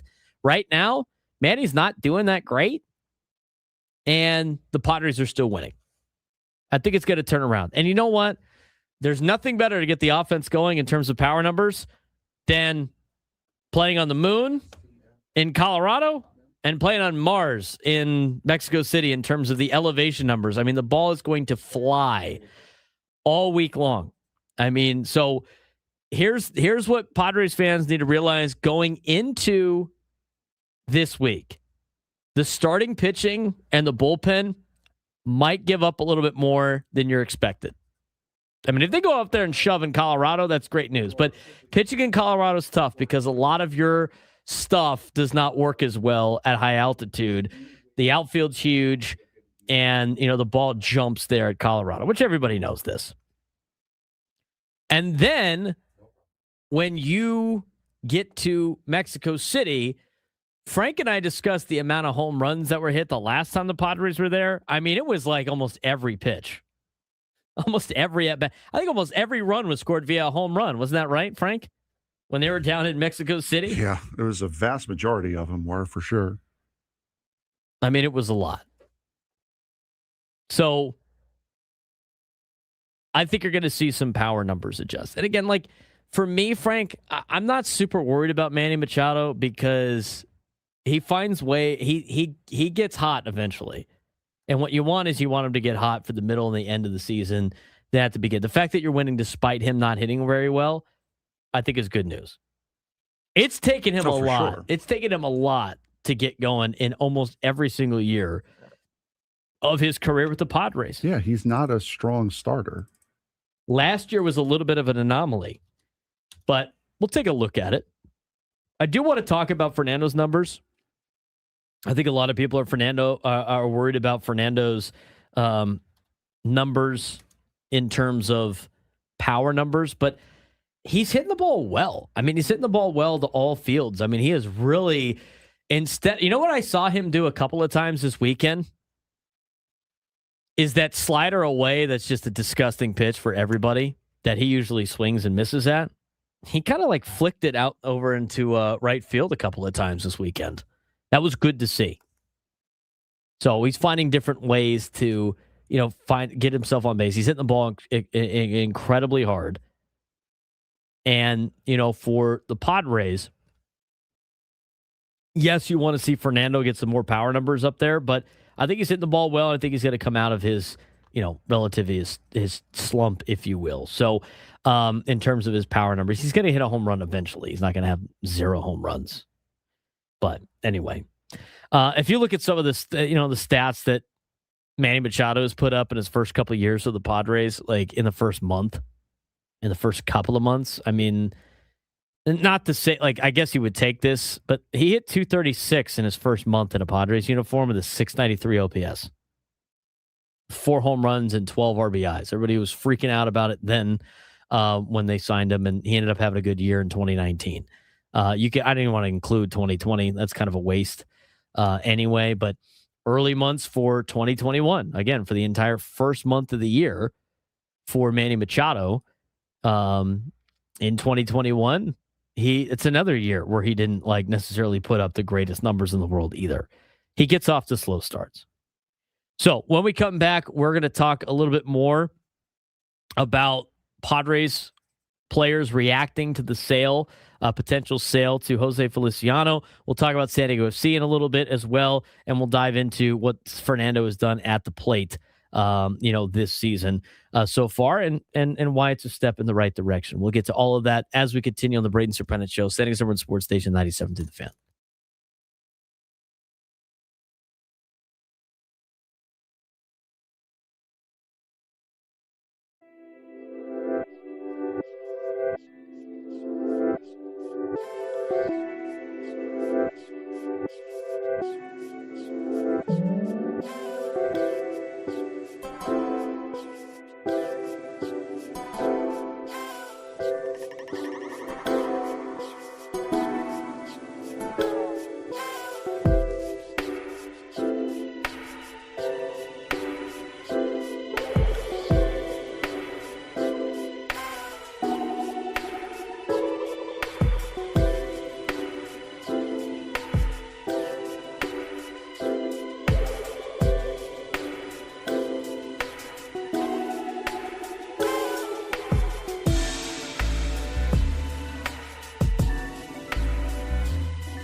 Something's in the water in San Diego. I think it's a good discussion for us tomorrow, Frank. We could take a deeper look at the just how good Mason Miller has been. Yeah, we've been planning on doing it, and we've been passing it over because we've had so much stuff to cover over these last couple of weeks. But yeah, he deserves his flowers right now. I mean, he's getting the national stuff. Oh yeah, he's just so good that it's just like nothing surprises you anymore. But we talk about this consecutive scoreless streak. I mean, he, as Adam Klug mentioned to us, I'm sure they're going to talk about it on Gwen and Chris now. But as Adam mentioned to us, and I didn't even think about this, Mason Miller has given up 2 runs in a Padres uniform since being acquired by the from the Athletics. Mason Miller's given up 2 total runs. Those 2 runs came on 1 swing. Lourdes Gurriel Jr. hit a home run off Mason Miller in a 10-5 victory for the Padres in 11 innings against the Diamondbacks back on August 5th, 2025. That has been the only 2 runs that he has given up in a Padres uniform. That is absurd. It's nasty work. And by the way, when we talk about this consecutive scoreless streak, they do not include. Do they include the playoffs in there? I don't believe so. Do they include the WBC? Definitely not. Definitely not. I mean, you look at last year and how many runs he gave up. 18 earned runs last year. 16 of those earned runs came in an A's uniform. 2 came in a Padres uniform, and they were on 1 swing of the bat.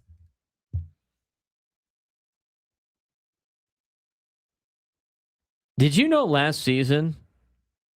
I'm just looking at this now. In a Padres uniform last season, I haven't seen it this year. Has he got a strikeout in every game this year?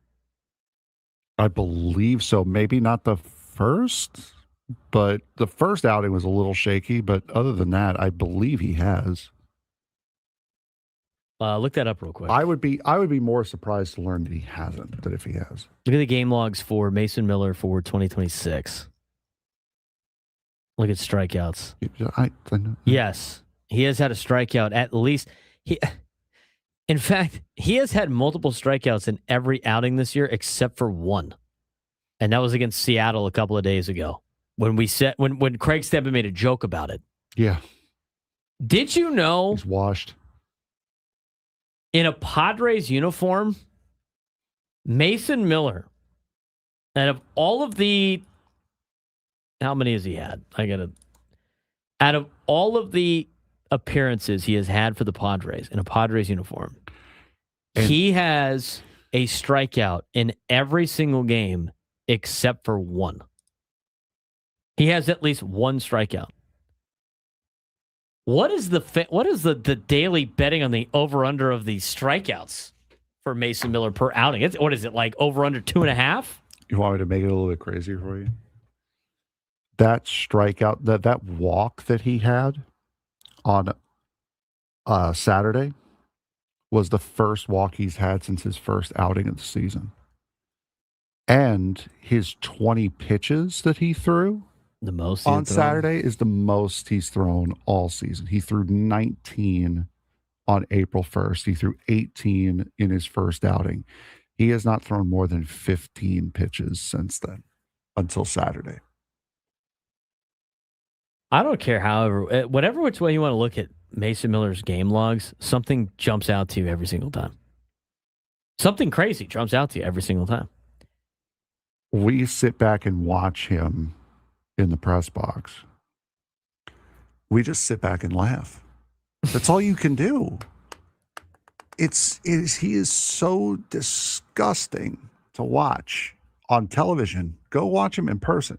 He is nasty to the point where if I'm in the batter's box against him, I'm looking over at my coach after he throws that first 102 mile an hour fastball past me. I'm like, you want me to hit this?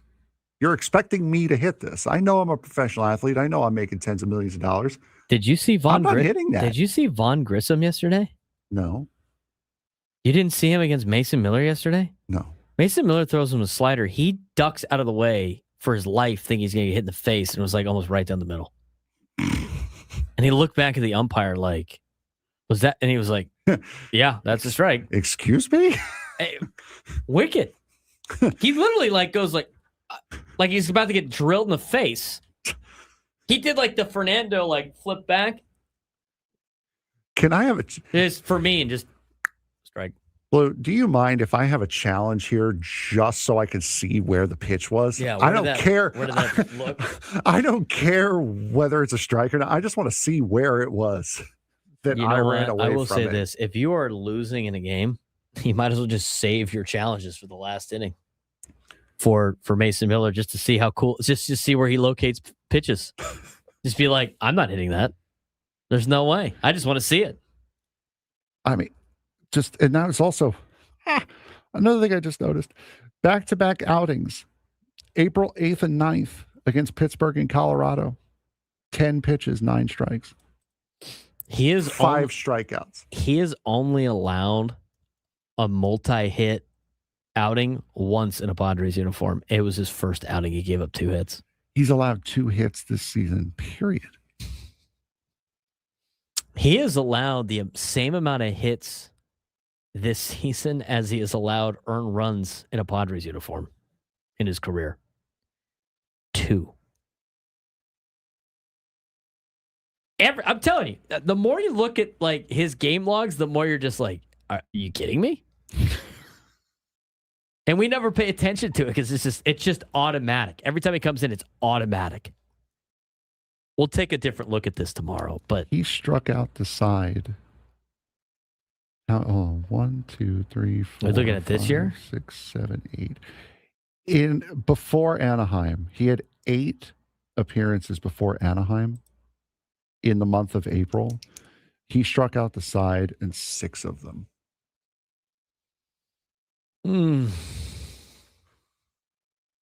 He's ridiculous. 6 of 8 before Anaheim. He's 6 of 10 with Anaheim in there in the month of April. Shoot, his first two games in a Padres uniform. 2 innings, 2 earned runs, 3 hits, a home run and a walk, 3 strikeouts, 9 ERA, faced 9 batters. I bet you people were incensed. We traded Leo DeVries for this guy. Yep. Lourdes Gurriel, you owe every single batter going up against the Padres down runs in a very, very big apology. You done made him mad, is what you did. How many home runs has he allowed in his career? I mean, probably a lot, maybe early in his career. He has allowed a home run as a Padre. He's allowed 13 home runs in his career. 6 of them came in 2024. When he was an all-star. Surprisingly enough. He has had 11 in the last 2 years. He gave up 2 in his rookie season, 6 in Oakland in 24, 4 with the A's in 25, and then 1 with the Padres. In the last 2 years, he's given up 5 total home runs. I guess we're not a full season yet, but it's truly remarkable how his numbers have been. Do you know what his ERA plus was last year in a Padres uniform? No. 5.61. I didn't know it got that high. I mean, I'm sure it goes on forever. But his ERA plus, which is like a look at like how he does compared to like average baseball players, it's adjusted to like players' ballparks and everything like that. And the rule of thumb is 100 is an average player. So his rookie year, he was a 112 ERA plus, which means he was 12% better than an average pitcher. He's been 112 ERA plus, 159 ERA plus, 168 ERA plus last year. But that was a 119 with the A's and a 561 with the Padres. Ridiculous. His fielding independent pitching. This is a stat I had to everybody missed, if you will. Everybody missed when I put into Grok explain fielding independent pitching to a 60-year-old male that a 60-year-old that used to play baseball back in the day, which is I was just basically talking about Ello, and I had to show it to Ello, and Ello actually understood what we were talking about at that point. There you go. It worked. At one point in the explanation, Grok said, "Well, back in your day," funniest line. That was so funny. Fielding independent pitching is a stat that measures a pitcher's effectiveness at preventing home runs, walks, hit by a pitch, and causing strikeouts. So it basically eliminates the fielding portion of this. These are all things that cannot be fielded. It's a good sign of like it accounts for maybe the defense not helping you out. These are things that you kind of control as a pitcher. You can control home runs, walks, hit by a pitch, and strikeouts. Tomorrow's going to be our deep dive day. Yes. It's a deep dive into Mason Miller, a deep dive into Fernando. Because I have so much time to put all that together with all the other stuff we have to do today. I already did all that. I know, but we have to physically record it. Right. And as long as technology works, which it didn't last week because we were here till 5:40. Yeah. It's ridiculous. The fact that we were here longer than Gwen and Chris was insanity. Yeah, we were. But anyway, so fielding independent pitching, that's like it looks like an ERA, but it factors fielding out of it. Do you know what his fielding independent pitching is this year? It's negative. It's a negative 1.11. I didn't know it could be negative. That is absurd. When we come back, we'll hear from the Padres and the players on the Padres team that have their thoughts about the new sale of the San Diego Padres. We missed that on Friday. It was after our show. They asked them in the clubhouse on Friday night. We'll get to that when we come back on the Braden Surprenant Show. San Diego's number one sports station, 97.3 The Fan.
Oh, man.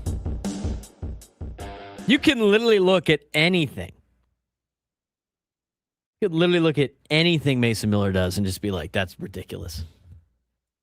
These numbers are just off the charts. I mean, everything's about it off the charts. He's going to come back down to earth eventually.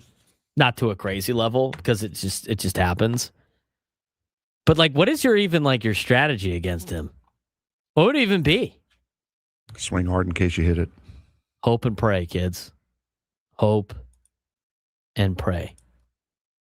I don't even know, or like, how do you, what's your approach? I mean, I'd be curious to see like what teams are coming up with to try to like figure it out. Did you see Ramon Laureano over the weekend talking about this? I did. I don't remember what he said, but I did see something about it. Yes. He was talking. He's like, I don't even want to wear my glove.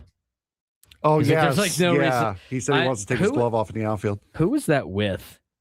Because it's not a bad clip. But I remember he was just like, I'm just out there.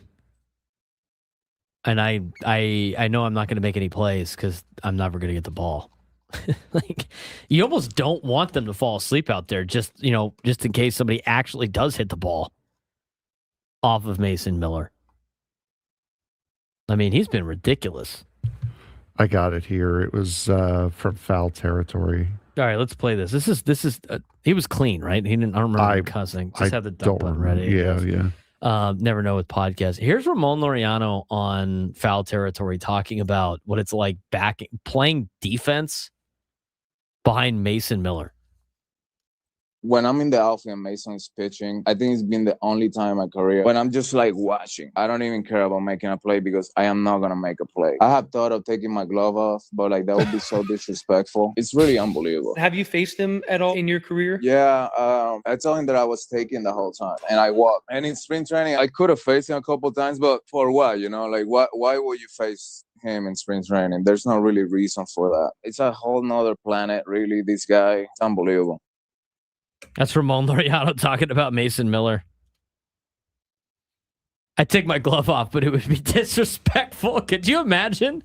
Laureano's just out there sitting like Zach Greinke and during the COVID season when he's waiting for the mound to get fixed. He's just out there. He's got his glove on his head. He's just like, I don't know what you want me to do, Skip. If I were the hitter and I saw that, I'd be like, I'd point the bat out there and be like, listen, I understand. And you're right. But could you not? Dude, like, he could literally do. Like, you're right to do what you're doing, because I have no shot here. But could you at least pretend? I don't know. I don't think I still have the picture, but he could literally do what somebody I know in the old pro softball league did. He got so fed up with his like team being bad and they were just getting smoked. He literally went out to right field with his chair and a beer, and he was just sitting out there. It was the funniest thing I've ever seen. Ramon Laureano could literally go out there with a folding chair and just sit out there when Mason Miller's pitching. All of them. All of them. Yeah, 100%. All of them. I don't know if I have that picture anymore. I think it's like in my archive somewhere. But it's truly remarkable what he's been able to do. Let's talk a little bit about like what the Padres players' reaction was to the ownership sale potentially. And we have some of these clips, right, on 97.3's Twitter, if I'm not mistaken. I'm not sure. I'm going to have to look here. I think we pretty do. Sure I'm pretty sure. And like Manny's got some good answers on there. So we'll get to that in a second. But overall, like we talked about this a lot. We talked about this a lot on Friday, obviously. But the Padres are nearing a record-shattering $3.9 billion sale, which is the highest price ever paid for an MLB franchise, to a group led by private equity billionaire Jose Feliciano and his wife, Kwanzaa Jones. The deal, which eclipses the previous record of $2.4 billion sale of the New York Mets in 2020, has stunned players across the clubhouse and sparked a wave of optimism mixed with cautious hope about the franchise's future. Manny Machado spoke, Fernando Tatis Jr. spoke, Joe Musgrove spoke, Jay Cronenworth spoke, and the overall core theme of this was the sale validates the aggressive roster building strategy the Padres have pursued the last 2 seasons.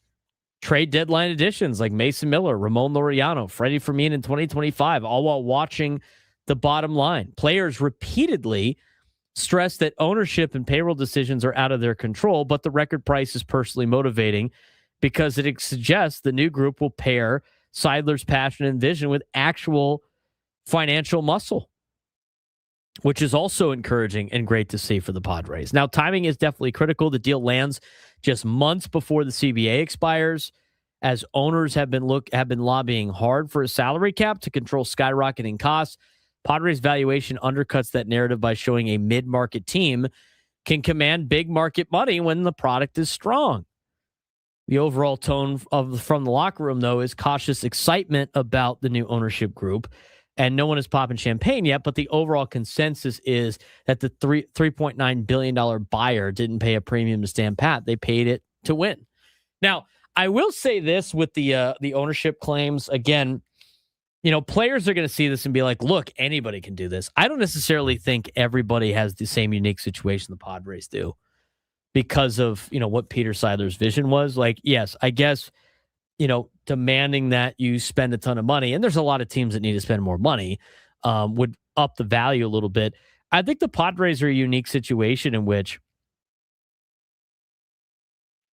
they spent money and they've had excitement in a town that has never won before and in a town that doesn't compete with anything else.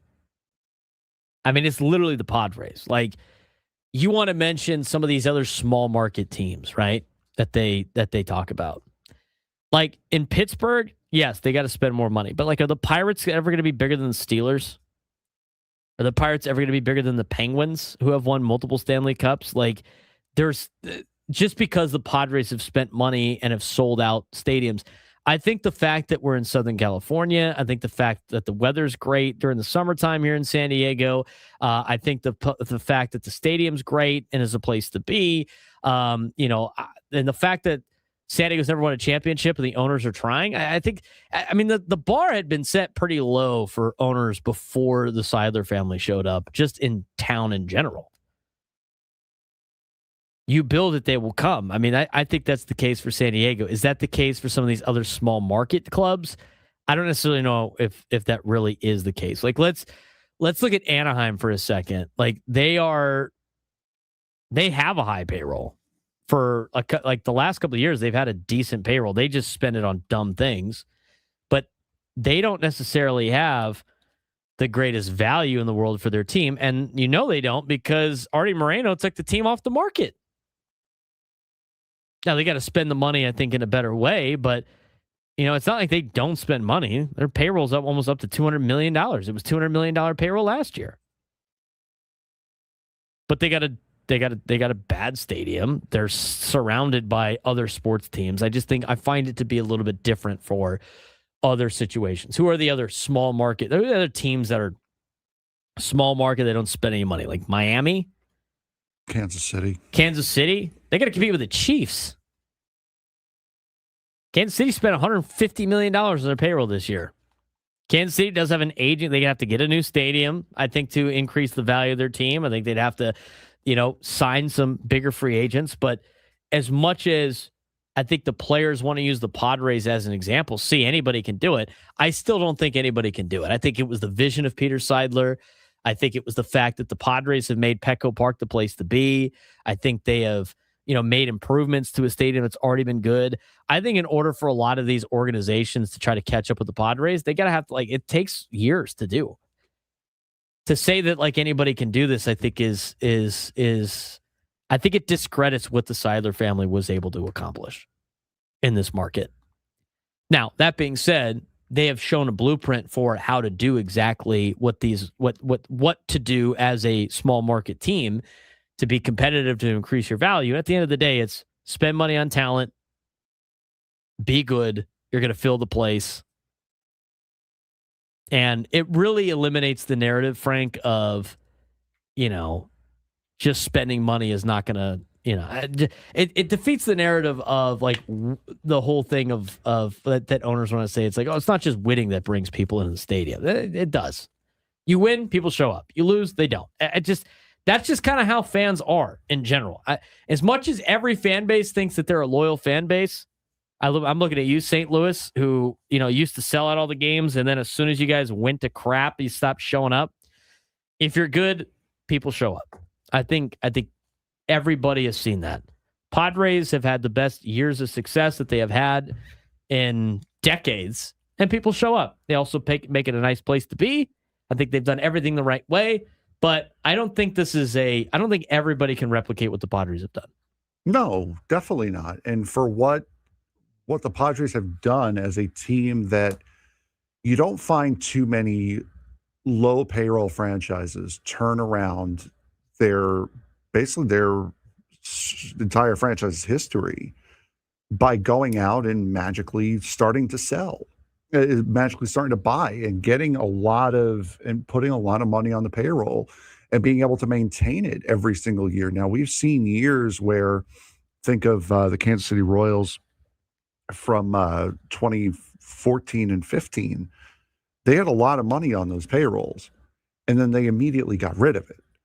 The Padres have not gotten rid of it, which is why I think you see so many of these national pundits saying, oh, they got to sell off, because they're not used to seeing the Padres do this. And I think it's been long enough now that this organization has become a spender like a big market, and that's going to remain. So no, other teams do not and have not had the ability that the San Diego Padres have had to do what they're doing right now. Right. So as much as I think a lot of people think this is going to, these labor negotiations are so complex that one event is not going to drastically impact what happens in these labor negotiations. Both sides still want what they want.